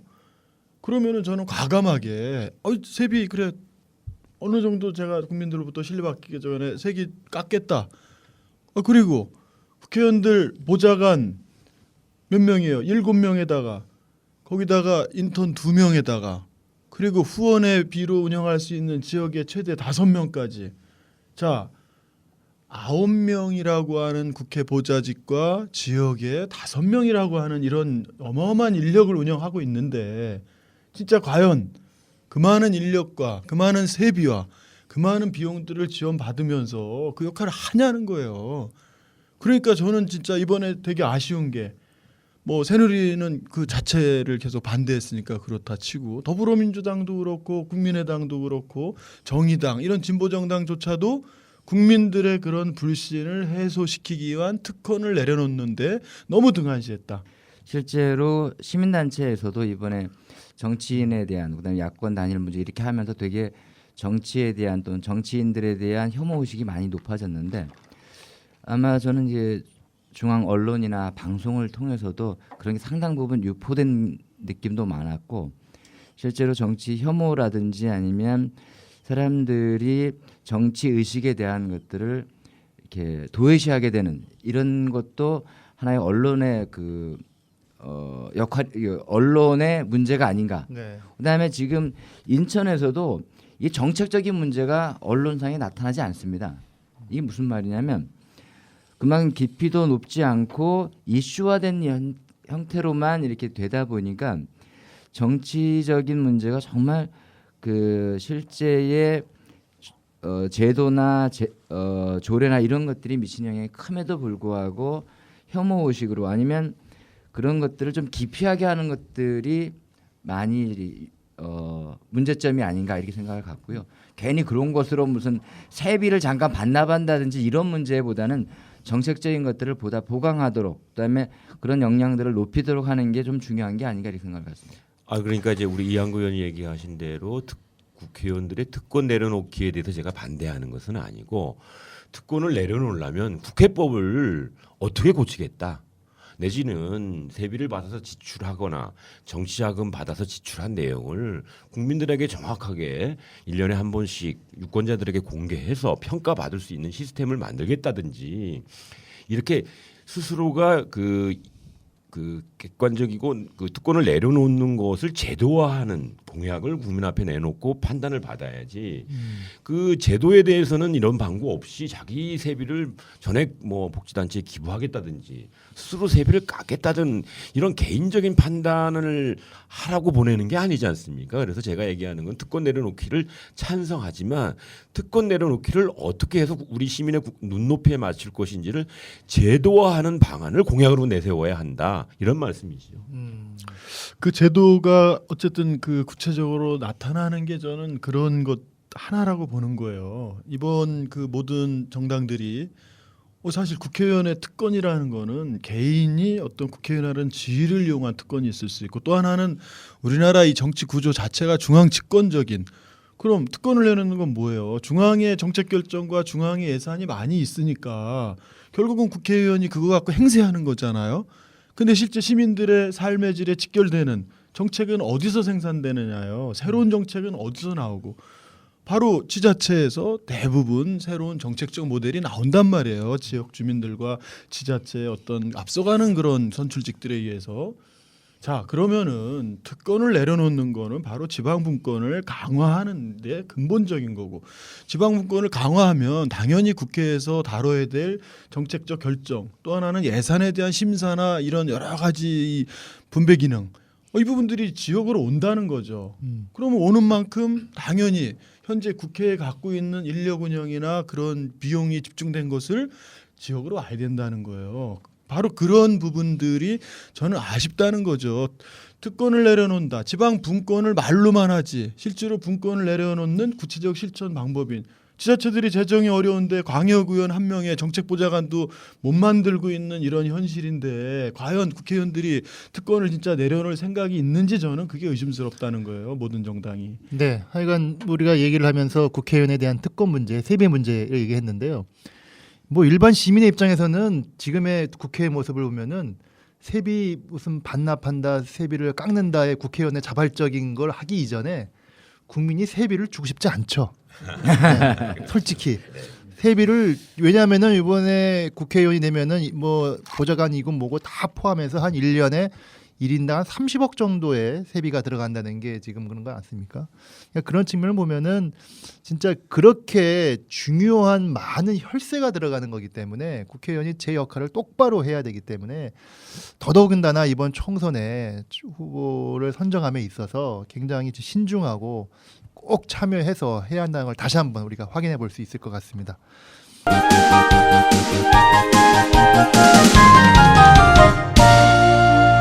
이어서 우리 이제 중동 옹진 강화 쪽도 한번 보도록 하겠습니다. 예, 이한구 의원님. 네, 중동옹진 강화 동구 뭐 이 중구 두 지역이 이제 아주 이렇게 인접하면서 현안도 좀 비슷하고요. 또 옹진이라고 하는 또 인천 전체 대표하는 그런 섬들을 또 대표하는 지역이고 강화 또 역시 마찬가지인데 너무 많습니다. 후보들의 공약도 많고요. 그 대표적으로 이렇게 공통점들을 보면 제3 연육교를 이제 조기에 건설하겠다. 이런 부분들은 이제 대체적으로 후보들이 이제 공통적인 거고 또 하나는 영종에서부터 강화까지 이제 연육교를 놓겠다. 이런 부분에서는 그 이 두 가지로 나타나는데요. 영종에서 신도를 거쳐서 강화를 연육교를 놓겠다. 네. 이런 부분하고 또 하나는 영종에서 강화를 놓겠다. 이제 이런 부분으로 이제 좀 이렇게 차별이 됩니다. 근데 영종에서 강화를 이제 직접 놓겠다. 이 부분들이 이제 안상수 후보가 지난 그 보궐선거 때 민자를 유치해서 놓겠다라는 공약이었는데 이번에 특징은 제가 이 공보물을 보면서 안상수 후보의 공보물에 이 두 가지가 다 들어가 있어요. 그럼 어떻게 되는 겁니까? 그러게요. 제가 그래서 이게 어떤 게 진짜 공약인지 제가 참 공보물만 갖고는 참 네. 분별하기 어렵다는 말씀을 드리고 이 각 후보별로 특징적인 걸 좀 보면요. 배준영 후보가 동인천역까지 KTX를 또 그 유치하겠다 이래가지고 KTX가 지금 각 지역마다 모든 후보들에게 붐이 이제 된 건데 가능한가 이제 그런 생각입니다. 또 하나는 배준영 후보의 특징이 강화군을 그 서해 평화 특구를 지정하겠다. 이거는 이렇게 보면은 참 새누리당의 공약보다는 그동안 이제 민주당이나 야당의 그런 서해 평화 특구 이런 공약이었는데. 배준영 후보가 이제 그 공약을 이제 내걸은 거고 이 공약을 내건 취지는 국제 자유도시 조성 특별법, 그러니까 국제 자유도시 외국에 투자 유치를 하려면은 여기가 평화지대에 되니까 이런 그 당을 뛰어넘어서 그런 현실적 측면에서 이제 공약을 좀 이렇게 한 것 같습니다. 역시 배준영 후보는 또 대기업을 연계한 우수 자사고를 유치하겠다라는 공약 또 그 새누리당 후보들이 많이 건 공약을 내걸었고요. 네. 3번 김해창 후보는 이 다른 후보들에 비해서 공약을 많이 걸지를 않았어요. 많이 걸지 않았지만 재밌는 공약들이 이제 몇 개 있는데 동구의 이 부분을 중구 동구를 커뮤니티 뉴딜 정책이라고 해서 동구와 중구를 공동 조합 형태로 해서 같이 이 원도심 문제를 공동으로 해결하는 부분을 모색하겠다라는 거하고 또 아주 특징적인 부분이 바로 옹진에 있어서 이런 그 옹진의 해양 그 관광이나 여러 가지를 하려면은 이 해사 채취를 제한해야 된다. 이제 이런 취지로 바닷물의 채취를 제한하는 해사 채취 운영 및 관리 법률 뭐 아주 이거는 그 지역의 쟁점인데도 분명한 자기 입장을 밝힌 특징이 있습니다. 조택상 후보 정의당의 4번 그 정의당과 더불어민주당의 단일 후보인데요. 이 후보는 그 역시 이제 진보정당 후보답게 주민 중심의 이제 원도심 재개발 사업이라든가 또 하나는 그 교육 혁신지구나 이제 이런 부분들을 이제 중구 동구 각 지역별로 아주 이렇게 공통적으로 이런 그 공약을 내세웠고 또 한편으로 이제 노동 그 운동 출신답게 대기업의 투자 확대를 통한 고용 안전을 기하겠다. 지금 동구에서 가장 큰 쟁점이 두산 인프라코어의 이제 이 고용 감원 문제라든가 또 현대제철이 폐쇄한다는 이제 이런 부분들이 지금 아주 커다란 쟁점인데 이 부분을 거꾸로 투자를 확대해서 이제 고용을 안전시키겠다 그랬는데 이 노동자들 입장을 대변하긴 하지만 그게 현재 그 기업들이 추진한 거하고는 이제 상반된 부분이 있어서 이게 어떻게 될지 기추가 좀 주목되는 거고요. 역시 이제 이 영종대교 무료 들어와 또 공항 노동자들의 처우 개선 뭐 그동안 이제 이 인천공항이 이렇게 세계 최고의 공항이라고 하지만 여러 하청 이런 그 회사 그 노동자들의 이제 이 진짜 피를 빤다 이런 식으로 이제 어떤 갑질을 한다 이제 이런 부분들로 부정적인 부분이 많이 있는데 역시 이제 그 진보정당 후보답게 그런 공약들을 내었습니다. 끝으로 그 안상수 후보죠. 지금 배준영 후보와 무소속 안상수 후보가 거의 여론조사에서 각축전을 벌이고 있는데 참 뭐 어때 뭐좀 안타깝다는 얘기죠 지금. 영종도를 송도처럼 그래서 영종도에 국내 대기업을 이제 유치해서 영종도를 송도처럼 만들겠다 이런 공약이 있고요. 또 무엇보다 좀 안타까운 거는 미단시티를 이렇게 재추진하겠다. 그리고 영종 미개발 지역에 380만 평을 이제 뭐 개발할 수 있게 하겠다. 이 전임 그 3기 4기 때 그 하시고 싶었다가 다 못한 거를 뭐 어떻게 좀 다시 해보시려고 하는 것 같은데 지금 미단시티만 하더라도 그 립보가 이제 자본을 다 철수하기로 해서 복합 리조트 사업이 표류하게 이제 됐죠. 지금 6월달 정도에 이제 새로운 투자자를 참여시키느냐 못하냐가 이제 관건인데 이 부분들을 하지 못한다면 실제 내년 9월에 도시공사가 미단시티에 3,400억이라고 하는 그 이 지급 보증을 섰기 때문에 심각한 이제 위기 상황이 될 수 있는 그런 부분들입니다. 뭐 역시 아까 말씀드린 대로 영종 신도 강화연육교 뭐 이런 거고 뭐 또 하나는 특징적인 게 영흥 화력의 연료를 LNG 청정 연료로 전환하겠다. 이게 안상수 이제 후보가 그거는 거의 내놓은 결정이 거. 지금 돼 있습니다. 네. 기존 석탄 부분을 네, 785기를. 근데 지금 785기. 이 후보들 간에 두 가지 지금 입장이 있어요. 조택상 후보는 그 청정연료로 해서 증설을 하겠다. 이런 진보정당 후보가 이걸 해야 되는지 뭐 그런 의문이 드는 공약인데 그렇게 했고 안상수 후보는 또 거꾸로 기존 그 화석연료를 LNG 청정연료로 전환하겠다. 또 이렇게 또 그런 공약들이 좀 있어서 좀 의아스럽습니다. 끝으로 이 네 후보들의 공통 공약을 보면은 영흥, 덕적, 자월 등 이런 부분을 이제 해양 관광 단지 또는 그 하나의 해양 관광 휴양지 이런 부분들의 공약들이 공통점인데 이 부분은 그 덕적군도를 국립공원이나 해상국립공원이나 이런 요구들이 이제 많이 있었지만 이런 게까지 발전되지 못한 그런 좀 한계가 있고요. 또 강화에 현재 인천시가 추진하는 이 관방 유적을 유네스코 세계유산으로 등재해서 또 고려 역사 이런 강화만이 갖고 있는 특징들을 연계한 이 지붕 없는 박물관들을 어떻게 더 국제적으로 이런 역사 유적지로 발전시킬 것인가 이런 부분들은 또 다 빠져 있는 이런 후보들 간의 약점이 있습니다. 예. 네, 워낙 이쪽 중동, 중구, 동구, 옹진, 광화는 지역이 넓다 보니까 관련된 공약도 굉장히 세부적으로 나올 수밖에 없고요. 근데 제가 하나 말씀드리면 이게 2년 전인가요? 그 안상수 의원이 강화에서 됐을 때 그때 이제 저도 그 자세히 보면서 신동근 후보하고 안상수 의원이 하게 되면서 굉장히 이슈가 됐던 게 그때 이제 가뭄이 그렇죠. 굉장히 심했었어요. 예. 한강물을 끌어오겠다는 거예요, 안상수 후보가. 끌어왔죠. 근데 그때는 이게 가능한 거냐? 신동훈 후보에서도 면밀히 검토를 받는데 이건 불가능한 거다. 근데 그런 논쟁을 하면서 굉장히 조심히 했던 거예요. 예.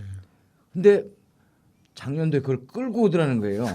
그럼 근데 이게 이제 국회의원들의 이 급이라고 하는 문제가 저는 그걸 굉장히 이럴 수도 있구나. 근데 이번 건도 굉장히 좀 재밌게 보고 있습니다. 왜냐하면 현재 2대2 이렇게 되고 있잖아요. 뭐 무소속이지만 이제 나중에 금방 또 이게 되기만 하면 이제 새누리로 갈 사람이라고 봤을 때 근데 이제 그때도 그랬고 이번에도 보면 이 김해창 후보나 조택상 후보가 굉장히 현실적이고 이렇게 필요한 부분들은 하지만 이 야당의 이 파이팅이 굉장히 약하다 이런 느낌이 좀 많고 그다음에 이 네 군데 지역이 굉장히 넓습니다. 인천의 70%를 차지하는 이 넓은 땅에 그냥 인구수가 작다라고 하지만 전체 인프라라든지 환경의 문제는 굉장히 중요한 문제고 그리고 안상수 전 시장도 이렇게 하고 있는데 굉장히 선전을 하고 있는데 싸움보다는 보다 이게 자기를 좀 알려나가는 현재 이렇게 돼서는 이게 다시 옛날 그 서구 강화을 이 악몽이 다시 이 되살아나오는 듯한 이게 느낌인데 보다 좀 더 이렇게 마지막 파이팅이 좀 더 필요한 곳이 아닌가 이렇게 생각을 갖습니다. 누가 파이팅이 필요합니까 마지막? 조택상 후보나 김해창 후보의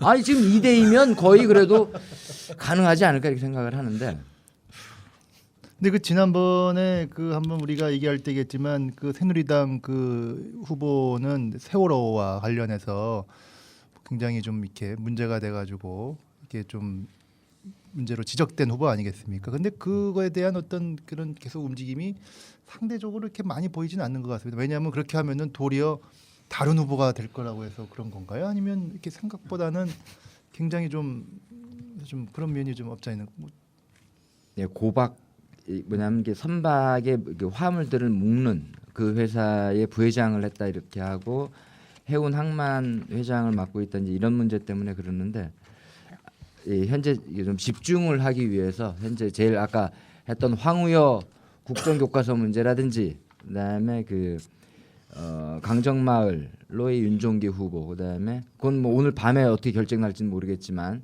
그다음에 이제 조전혁 후보, 문대성 후보 아직도 이제 많이 있다 보니까 좀 더 그리고 거기는 이제 2대2 구도다 보니까 아마 거기는 조금 좀 무관심했던 부분이 아닌가 이렇게 생각했습니다.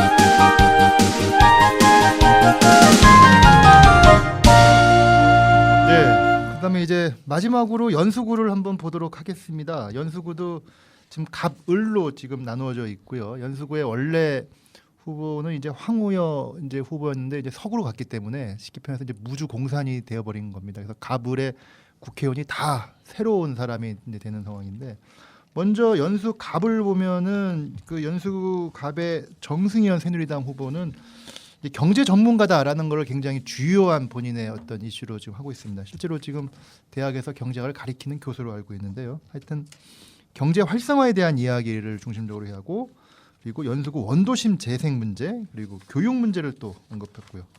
그리고 또 인천의 강남이다라는 어떤 연수구의 이미지를 최대한 살리기 위해서 그런 쪽으로 공약이 쭉 나와 있습니다.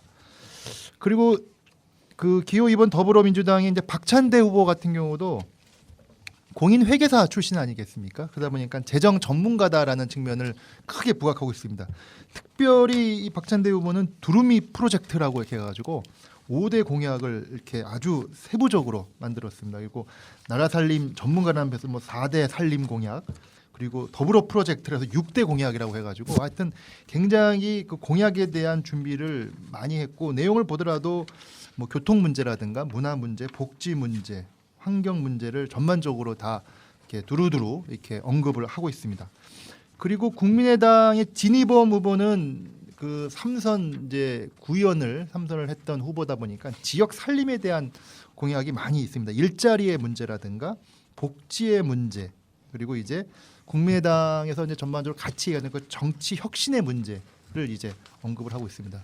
근데 세 후보를 이렇게 쭉 보니까 좀 전반적으로 좀 어찌 보면 좀 이렇게 상대적으로는 취약한 부분이 이 연수구 그쪽 갑 지역에는 그 승기천이라는 하천이 있는데 하천의 인로 인해서 여러 가지 발생할 수 있는 환경 오염 문제, 악취 문제 이런 문제를 어느 후보건 중요하게 언급하지 않은 건 굉장히 좀 아쉬운 문제가 아니겠는가 이렇게 봐집니다. 그리고 이제 연수구 을 쪽을 보면은 이제 송도 신도시, 송도 신도시 아니죠? 송도 국제도시라고 얘기를 하죠. 네, 그쪽을 하고 있는데 먼저 새누리당 1번의 민경욱 후보 같은 경우는 어떤 캐치프레이가 하여튼 송도 국제도시 교육 특구, 예, 기존에 황우여 의원이 했던 어떤 캐치프레이와 거의 유사한 어떤 측면에서 역시 여기도 GTX 교통 문제를 언급하고 있고요. 문화 그리고 100세 시대를 준비하는 행복한 연수, 건강도시 뭐 이런 측면으로 쭉 했고요. 기호 2번의 윤종기 후보 같은 경우는 연수구를 특별자치구 지정하겠다 이렇게 해서 뭔가 인천의 다른 구와는 다른 특별한 구로 하겠다라는 그런 방식으로 지금 언급되어 있습니다. 국민의당의 한강원 후보도 역시 준비는 비슷합니다. 역시 한강원 후보도 공인회계사 출신으로 경제 전문가라고 본인이 이해하고 있기 때문에 관련된 여러 가지 GTS 문제라든가 교통 문제, 워터프론트 문제라든가 송도 유원지 문제를 대부분 다 언급하고 있습니다. 그래서 어찌 보면은 연수구 같은 경우도 후보들 사이에 공약의 차별성을 참 찾기가 쉽지는 않습니다. 그래서 결과론적으로 이쪽도 인물 중심의 어떤 선거, 인물에 대한 어떤 판단을 전체적으로 볼 수밖에 없는 게 아니겠는가 이렇게 생각이 듭니다. 전체적으로 지금 이제 저희가 인천 지역 13개 지역구 후보자들의 어떤 공약과 정책을 쭉 살펴봤는데요. 하여간 상대적으로 그 공약이 몇 군데 지역을 제외하고는 굉장히 큰 차별성을 얻기가 좀 어렵다는 게 전체적인 판단이신 것 같고요. 어차피 인물 중심으로 그리고 어떤 선거의 구도 중심으로 될 수밖에 없고 또 한편으로 그러다 보니까 정당 중심으로 또 할 수밖에 없는 게 현실적 한계가 아니겠는가 이렇게 생각이 듭니다.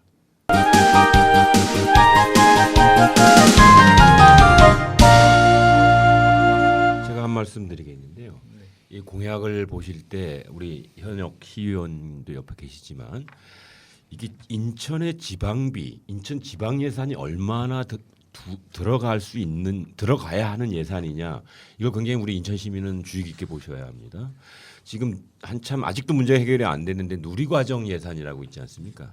누리과정 예산을 원래 새누리당이 총선 때 준비했다가 대통령 선거 때 확정하면서 지금 생색은 당이 내고 결과적으로 이 분담을 지방에서 해야 되는 이런 문제가 발생한 거거든요. 그랬죠. 예.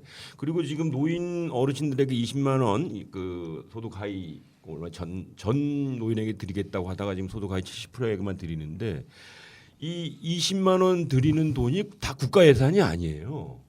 그렇죠?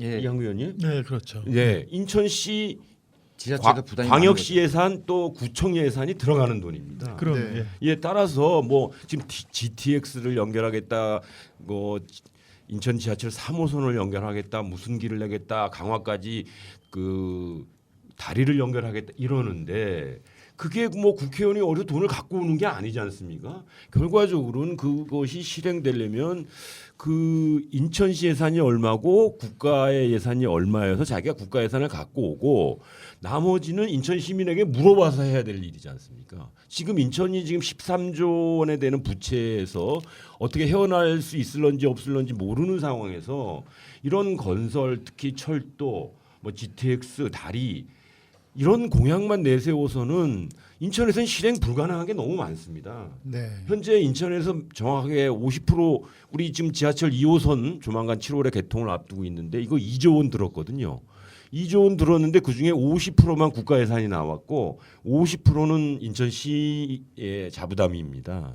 그러니까 50% 부담 국가가 해주는 건 또 크지만 현재 이런 일을 인천시 버릴 수 없습니다. 50%를 부담해가지고 1조 원 넘는 돈을 그것도 한 4, 5년 걸려서 그것도 다 빚내 가지고 하는 돈이거든요. 이게 추가적인 거 인천에서 할 수 없습니다. 따라서 각 후보자가 정말 국민들에게 선택받으려면 자기 공약 중에서 국비가 얼마인지 또 인천시 또 구비가 얼마씩 들어가야 되는 일인지를 분명히 밝히고 우리 유권자들도 그걸 후보자들에게 물어봐야 합니다. 이거 국가 예산으로만 다 할 수 있는 것만 국회의원 나오시면 약속하세요. 인천시 예산 들어가거나 구 예산 들어가는 거는 국회의원이면 약속하지 마세요. 그건 시의원, 구의원이 결정하고 우리 시민들이 결정하는 거 아닙니까? 저는 그런 면에서 보통 당을 보고 뽑는다고 하고 정책을 뽑는다고 이렇게 말씀들을 우리 유권자들을 많이 하지만 실제로는 여전히 현혹당하고 있는 겁니다. 저는 그럼 그 말씀을 꼭 드리고 싶습니다. 우리 이양구 의원님도 그 많이 느끼지 않으십니까? 현장 일하다 보시면. 예, 좋은 말씀하셨는데요. 그 이번 특징을 보면은 제가 앞서도 말씀드린 특권이라는 걸 개인적 특권이 아니라 중앙과 지방 이러한 그 분권이나 자치 차원에서 볼 때 또 간과한 게 있어요. 이게 특히 야당 그 정당들은 뭐 이렇게 하면 안 되거든요. 작년 연말 우리 정부 예산 또 우리 지역별 그런 예산 심의하고 이럴 때 문제가 된 게 뭐예요? 바로 사회복지 예산, 바로 유사 중복 사업을 정부가 폐지시키는 이러면서 지방세법 그게 잘 지자체별로 제대로 말을 안 듣니까 지방세법 그 지방교부세법 그 시행령을 개정해서 안 따르면은 지방교부세 페널티를 주겠다. 이렇게 해서 각 지자체들이 서울특별시처럼 독립적인 데를 제외하고는 지금 꼼짝 못하게 만들어놨어요. 이 사회복지라는 것이 지방자치단체들 입장에서는 정부가 획일적으로 추진하는 이런 사회복지 외에도 사각지대들이 너무 많기 때문에 지자체별로 그런 그 우수 시책들을 발굴해서 실정에 맞게 그걸 지원해 오던 거예요. 근데 지금 작년에 유사중복 사업을 폐지한다 그래서 이런 부분이 모두 가장 어려운 취약계층들의 이 부분을 이렇게 보완하던 지자체들의 모든 정책이 중단됐는데 지금 이거를 야당이 어느 정당도 민주당도 그렇고 국민의당도 그렇고 정의당 뭐 이런 당도 그렇고 어느 누구도 신경 쓰는 데가 없다는 게 제가 참 이번 그 공약을 보면서 참 안타까운 면입니다. 예. 네, 그러니까 지적하신 대로 저도 좀 그런 생각이 드는데요. 2년 전 지방선거 때 인천 지역의 가장 큰 이슈가 특히 시장선거 이슈가 이 재정 위기 문제 아니었습니까? 인천이 뭐 부도가 나냐 안 나냐 이러다 큰일 날 거냐 그냥. 그런데 지금 딱 지났는데 국회의원 이번 분명히 뭐 지역구에 대한 국회의원 선거긴 하나 인천을 총체적으로 바라보는 관점 속에서 이런 문제를 어떻게 할 것인가에 대한 언급은 거의 볼 수가 없다. 그리고 아까 언급하신 대로 구의원, 시의원들이 지역 개발에 관련된 여러 가지 공약은 다 있지만 이걸 어떻게 인천시 전체적 관점에서 바라볼 거며 그것이 이유는 중앙정부와의 관계 속에서 어떻게 그런 예산 문제라든가 재정 문제 그리고 여러 가지 그런 거를 볼 것이냐는 관점에서 본다고 하면 제가 볼 때는 어떠신가요? 뭐 점수를 준다 보면은 뭐 어떻게 줄지 모르겠지만 상대적으로 굉장히 좀 벙 떠 있는 듯한 뭔가 이게 좀 그림은 멋있어 보이나 실제로 그것이 얼마만큼 현실화될 수 있을 것인가 그리고 실제로 인천 시민들이 피부적으로 느낄 수 있도록 공약이 헛공약이 아니고 실제로 공약이 되기 위한 어떤 그런 체계적인 어떤 준비가 되어 있는가를 봤을 때는 굉장히 좀 우려스러운 부분이 없잖아 있습니다. 네, 그렇습니다. 지금 이번에 좀 13명의 국회의원을 뽑는데 3선에 도전하는 분들이 많이 있습니다. 우리 부평 갑의 문병호 의원님도 그렇고요. 부평 의뢰 홍영표 의원님도 그렇고 우리 송영길 후보님은 4선에 도전하시는 거고 우리 황우여 의원은 6선에 도전하죠. 또 뭐 윤상현 의원도 뭐 무소속이긴 하지만 3선에 도전하는 경우이고 그래서 3선 이산에 도전하는 분들이 인천 문제를 자기 지역에 지금 뭐 개발 공약을 내세울 게 아니고 13조가 넘어가는 인천의 재정 문제 해결에 대해서 제가 3선 국회의원이 정도 능력과 경험이 된다면 인천의 재정 문제를 이렇게 확실하게 해결해서 인천의 지방자치가 발전하고 인천의 시민 복리가 늘어날 수 있도록 복지가 축소되지 않도록 노력하겠습니다. 이런 공약을 내세워야 되지 않겠습니까? 그렇죠. 아무도 그런 얘기를 안 합니다. 3선 내면 지역 개발 더 잘할 수 있는 걸로 얘기하면 우리 유권자 헷갈리면 안 됩니다. 지금 제가 뭐 시의원 출신이라서 그런 게 아니라 지금 인천의 이 재정 문제는 모든 복지 영역과 또 공공적 영역을 그 힘있게 하지 못하도록 제약적 요소 아닙니까? 그렇습니다. 그러면 우리 3선 이상 되시는 국회의원께서 인천의 재정 문제를 확실하게 해결할 힘 방도를 우리 국민 앞에 특히 인천 300만 시민 앞에 내보이고 그걸 실천하셔야 됩니다. 그래서 13조의 빚을 적어도 재임 중 4년 안에 절반 이상으로 줄여낼 수 있는 방안 로드맵을 만들고 그리고 그 줄어들면 이제 그 사이에 인천에선 지방자치로 우리 시의원, 구의원, 시장님, 구청장님이 우리 시민 복리 증진으로 이 예산을 투입하고 지역 발전에 할 수 있도록 이게 큰 그림을 그려주는 그런 분들이 3선 이상이어야 하는 것인데 아무도 6선을 도전하는 분도 그런 얘기를 안 하는 걸 보니까 참 우리나라 국회의원 선거 왜 국민들이 국회의원에게 세비를 주고 싶어 하지 않는지 이거 보시면 알지 않겠습니까? 그러니까 저는 이번에 이 공약들을 보면서 사실 그런 생각을 해봤습니다. 이 국회의원이 어느 부분까지 공약을 하냐. 무슨 구의원이 내야 될 공약을 낸다 이제 이런 얘기를 하는데 이게 오해일 수 있거든요. 바로 뭐 마을 안길 이거는 분명히 구의원 이런 부분들이 주 역할이 있을 수 있겠지만 실제로는 국비 지원되는 영역이 있는 거죠. 그래서 이런 걸 지금 국회의원들 매니페스토에서 이런 그 계획서도 제출하고 있는데 국회의원이 국비를 따오는 이런 것만 공약에 이거를 제출하게 하고 그리고 그런 부분들이 이렇게 예산이 총 얼마나 드는지 이 매니페스토 계획서를 그냥 제출만 하는 게 아니라 그 부분을 이 공보물에 반영을 좀 하는 뭐 이런 좀 이렇게 세부적인 기준을 둬야지. 그렇지 않으면은 어느 의원은 아예 구석구석 아주 주민들의 아픈 이런 부분까지 잘 공약에 놓네 이러고 어느 의원은 아 국회의원이니까 법이라든가 제도를 정비하고 진짜 국회가 국가 전체 국민을 위한 뭐 이런 거를 쭉 위주로 이렇게 했을 때 지역 일을 안 하는 것처럼 보이는 이럴 수 있거든요. 그래서 이거를 좀 최소한 이 공보물을 만들 때 들어가야 되는 숟가락 하나 놓는 이런 공약들은 이제는 이제 못하게 아주 지금 제한을 하는 뭐 이런 기준도 좀 만들 필요가 있지 않나 생각입니다. 네.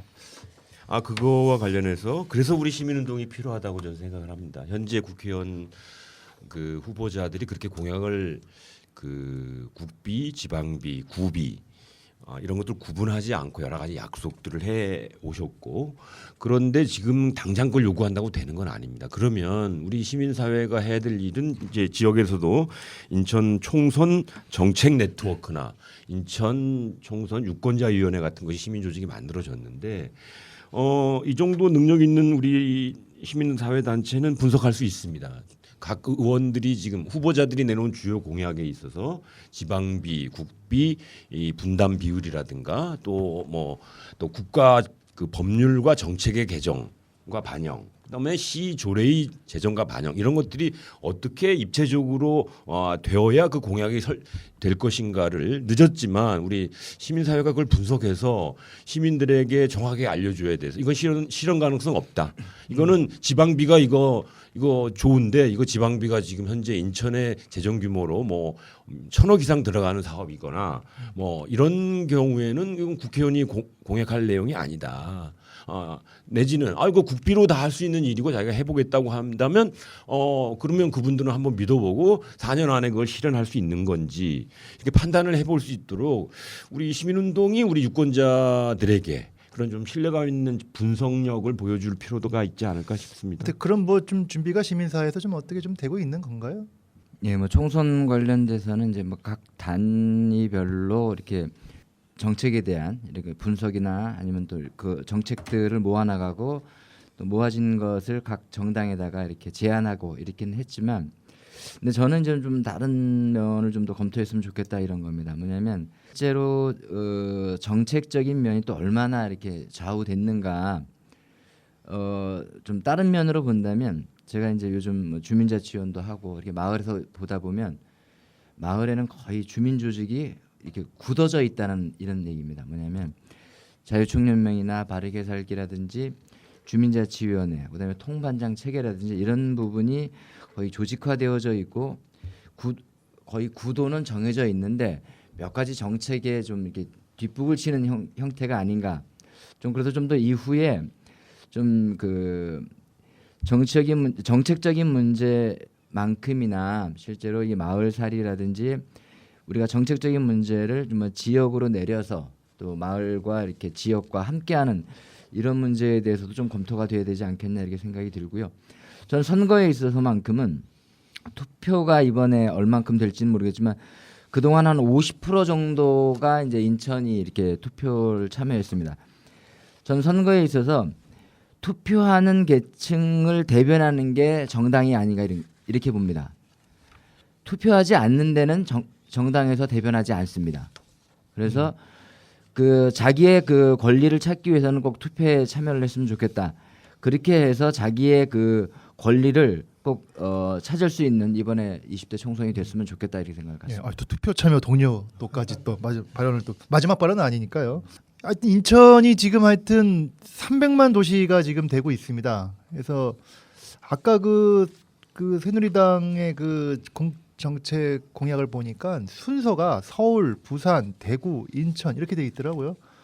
인천이 지금 3번째가 된 지가 언젠데 아직도 그런 이렇게 하는 것도 좀 아쉽고, 그리고 또 이번에 국회의원 출마하신 분들이 진짜 인천이 이제 전국의 3대 도시라고 하면 거기에 위상에 걸맞게 어떤 비전과 어떤 이런 걸 좀 보여주고 그거를 달성하기 위해서 무엇을 하겠다라는 것도 좀 있으면 좋겠는데, 그런 부분 같은 경우는 거의 지금 보이지가 않다 보니까 굉장히 이번 선거가 초기에 계속 언급하신 대로 국회의원 선거이기는 하나 국회의원 선거 같지 않은 공약에 대해서 매우 아쉬움을 탑할 수밖에 없을 것 같습니다. 이렇게 해서 전체적으로 13개 지역구에 대한 각 후보자들의 공약을 살펴보았습니다.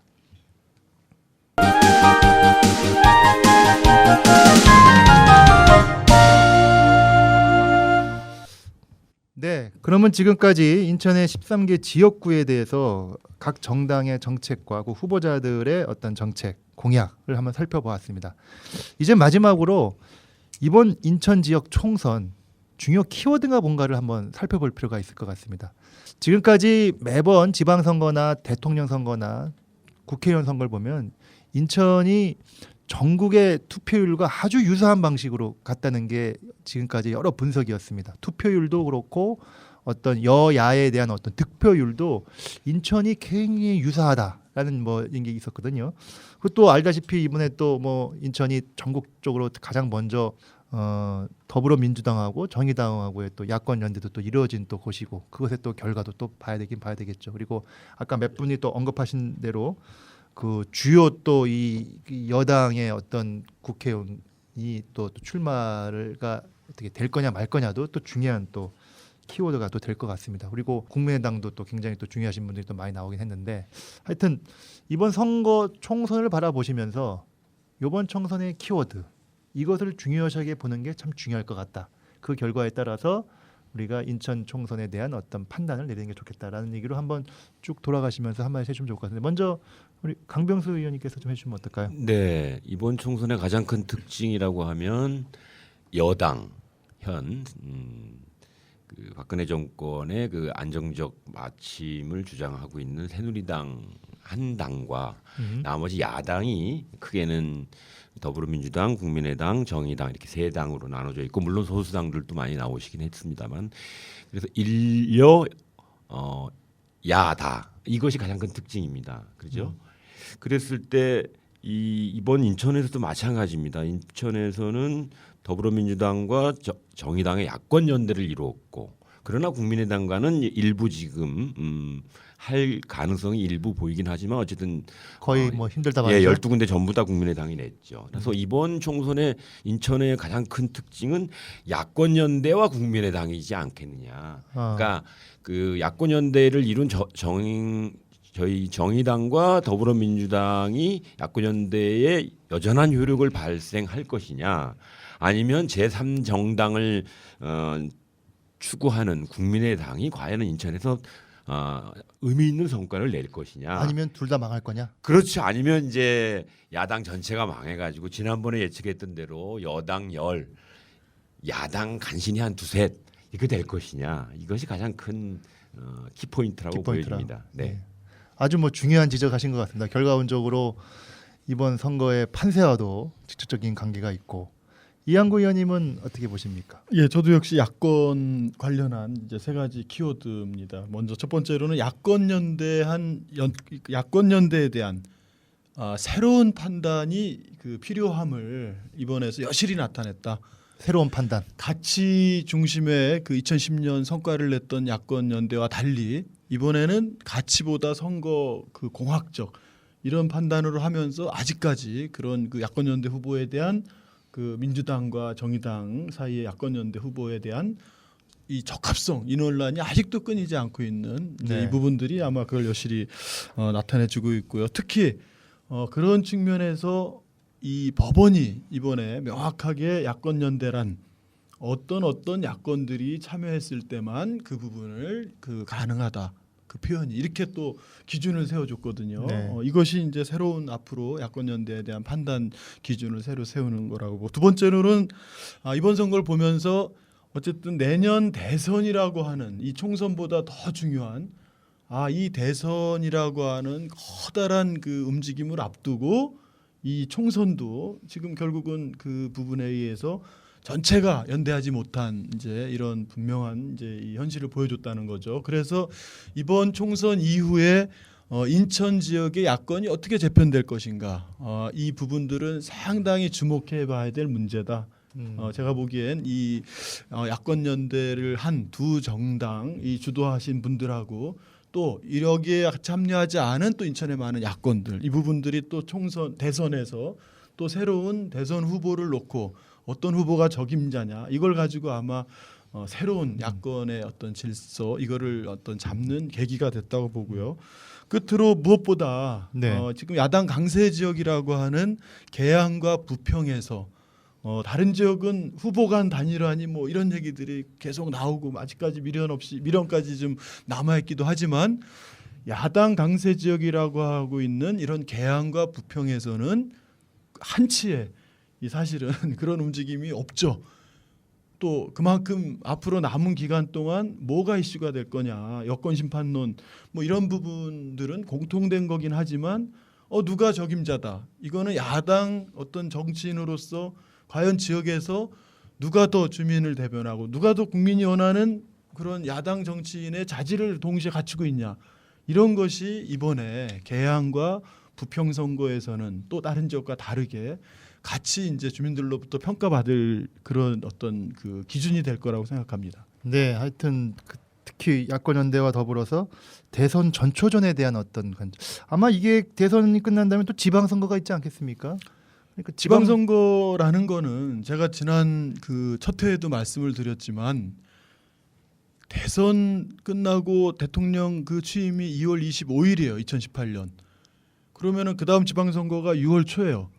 과거와 다르게 다음 지방선거는 대통령 선거 결과가 그대로 반영될 소지가 상당히 높다. 그래서 이번 대통령 선거는 무엇보다 중요하다는 거예요. 이명박 그 박근혜 정권에 이어온 이 많은 국민적 그 이 실정에 대한 이 부분들을 어떻게 극복하냐가 사실은 총선보다도 더 큰 과제라는 거죠.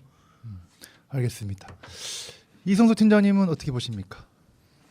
저도 그 이번 그 총선을 뭐 새누리 심판, 뭐 시민사회든 많이 그렇게 얘기를 했지만, 이런 문제의 종결은 아마 대통령 선거가 아닌가. 그래서 이제 대통령 선거까지를 이제 길게 보면서 이번 총선을 준비를 했었습니다.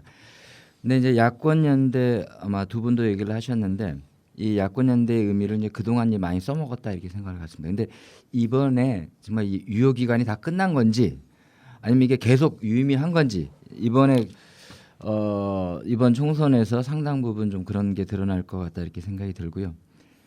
대선을 전 중요하게 보는데, 이번에 그 야권 단일이 되든 아니면 제3당까지 포함한 어떻게 서로 시너지를 모을 수 있는 건지, 이런 것을 인천에서 절반의 성공을 한 부분, 이것이 어떻게 이후에 이제 영향을 미칠지는 이제 총선 결과가 나와봐야 알겠지만, 이게 좀 승리를 통해서 보다 대선 승리까지 이렇게 예상을 했었는데, 이번에 굉장히 어려운 또 난항을 겪으면서 그것 또한 우리 그 인천의 몫이 아닌가. 저는 이제 그동안 이 선거를 보면 총선과 대선이 이렇게 겹칠 때 전 우리 국민을 굉장히 믿습니다. 이건 무슨 말이냐면, 총선과 대선을 두 개 다 한꺼번에 이겨주는 일이 별로 없다는 거예요. 저는 이게 국민들이 대통령 중심제이면 이제 국회랑 서로 이렇게 보합의 문제, 우리 국민들이 좀 그러한 것들을 많이 이렇게 해왔 선거를 봤을 때 그래서 이번 선거가 정말 우리한테 더 득이 될지 독이 될지는 좀 더 판단해 봐야 되겠다라고 하는 거고, 마지막 키워드는 전 이제 4년 선거, 뭐 우리가 요번 선거로 뭐 끝나는 것이 아니라 20대가 끝나면 21대 선거가 있고 또 21대 이렇게 할 텐데, 저는 인천이 좀 도약할 수 있는 계기였으면 좋겠다 이렇게 말씀을 드립니다. 아까 그 사회자님도 얘기했지만 서울, 부산, 인천 이렇게 지금 인구수는 이제 이렇게 돼 있는데 광역 시도로 따지면, 그럼에도 불구하고 또 인천이라고 하는 단어보다는 중앙지에 보면 요즘 대구입니다. 대구. 뜨거운 감자가. 그래서 좀 더 인천이 좀 정체성이 좀 이렇게 두드러질 수 있는 그런 후보가 좀 될 수 있는지, 아니면 이후에 인천의 정체성을 좀 높일 수 있는 그 정책과 후보가 되느냐 안 되느냐가 이번에 좀 큰 키워드가 되겠다 이렇게 생각했습니다. 네, 지금 세 분이 뭐 키워드에 대해서 말씀을 해주셨는데 하여튼 중요하게 공통적으로 다 되는 건 야권 연대에 대한 이야기입니다. 야권 연대가 과연 의미 있는 야권 연대였느냐 아니냐를 떠나서 그에 대한 어떤 성공 여부, 그리고 앞으로 또 이런 방식의 야권 연대가 필요하냐, 뭐 이런 여러 가지 어떤 판단의 기준이 이번 총선의 결과로 볼 수 있지 않겠나라는 게 공이 모두가 봐주시는 것 같고요. 저는 개인적으로 또 하나 보면은 이렇게 후보 공천 과정을 이렇게 보면은 상대적으로 이번 총선을 보면은 새누리당은 중앙의 어떤 입김이 굉장히 좀 많이 상대적으로 다른 당에 비해서 작용하지 않았는가 이런 생각도 좀 하긴 합니다. 뭐 더불어민주당이나 국민의당은 누가 봐도 나올 사람이 그 지역에서 있던 사람이 나온다고 치면은 새누리당은 뭐 황우여 의원이 저쪽 서구로 갔다든가 뭐 윤상희 의원이 뭐 출마 뭐 무소속을 했다든가 이런 어떤 이런 중앙의 입김이 상대적으로 굉장히 어떤 그런 절술이 어느 정도 얼마만큼 이렇게 효과를 보겠느냐 뭐 이런 게 또 하나 있고요. 그리고 야권 연대와 관련해서는 시민사회가 나름대로 열심히 했지만 이것과 관계를 봤었을 때도 이후에 시민사회가 이런 선거에 어떤 방식으로 참여하고 개입하는 것이 적절할 것이냐에 대한 또 하나의 바로미터가 이번 총선에서도 중요한 또 계기가 되지 않겠는가 하는 측면에서 중요하게 좀 바라봐야 되지 않겠나 이렇게 생각합니다.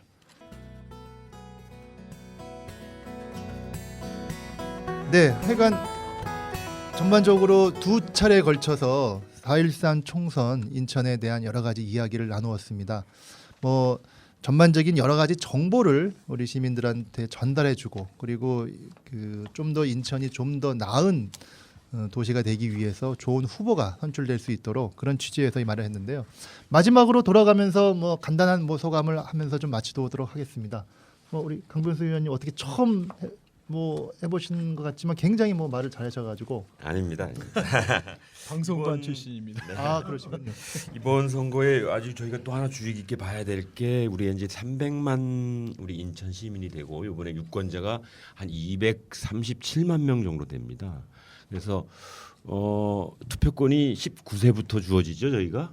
그러니까 18세까지 한 세대 한 나이당 한 3만 명씩 빼면 한 54만 명이 빠지고 한 300만 명 중에서 한 237만 명이 이제 선거 투표를 하게 되는데 네. 지난번처럼 51% 수준으로 최악으로 될 것이냐 아니면 이번에 좀 올라갈 것이냐 가장 큰 관심거리입니다. 왜냐하면 인구가 늘어나는데 투표율은 계속 그 자리에 있다라고 하는 건 뭐냐면 인구는 늘어나되 인천을 사랑하는 사람이 점점 비율적으로 줄어들어가고 있다라고 하는 것이고 투표율이 늘어난다는 것은 그건 여당을 찍든 야당을 찍든 간에 지역 발전과 또 국가 발전에 관심이 있고 자기가 한 표를 행사하겠다는 거 아닙니까? 그래서 인천이 장기적으로 정말 그 발전할 수 있는 도시인가 아닌가는 이번에 투표율에 의해서 결정날 거라고 보여지고 우리 인천 시민 이 방송을 듣는 분들이라도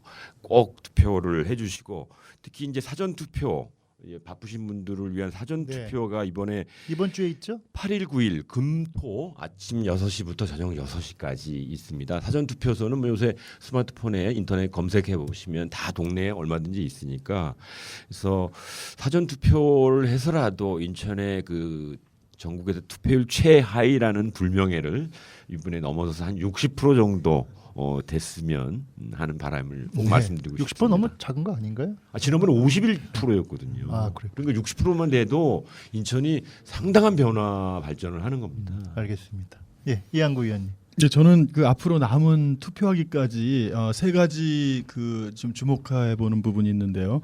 새누리당이 최근 그 한 열흘 사이에 한 7%에서 10% 수도권에서 이제 지지율이 급락하면서 지금 이제 야당 후보들이 상대적으로 이제 다시 선전하는 걸로 여론조사에서 나타나고 있는데 이게 실제 투표에는 어떻게 나타날 것인가? 이게 이제 남은 중요한 관전 포인트고요.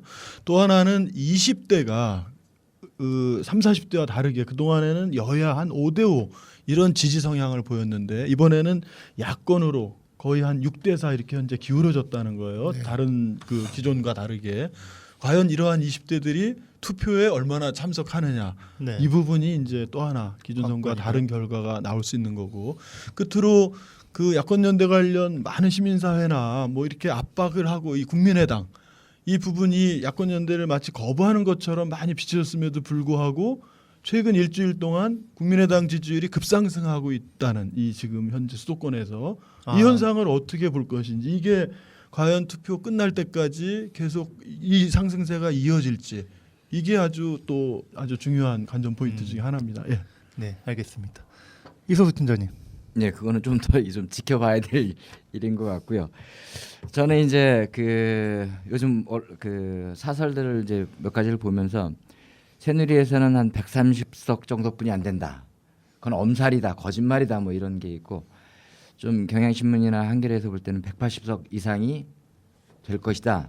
그리고 이랬을 때의 악몽들에 대한 것은 여러 가지가 책임을 져야 될 부분이 많을 것 같은데 전 180석의 악몽이 정말 잠을 잘 못 잘 정도로 이렇게 되는데 아까도 말씀드렸지만 선거에 있어서는 그 정말 투표를 참여하는 문제는 자기의 권리를 꼭 그 행사를 하는 문제는 그랬을 때만이 그것을 두려워할 수 있는 정당 또 정치인들이 그것을 대변한다. 이거를 꼭 그 명심을 해야 되겠다 이렇게 생각이 들고요.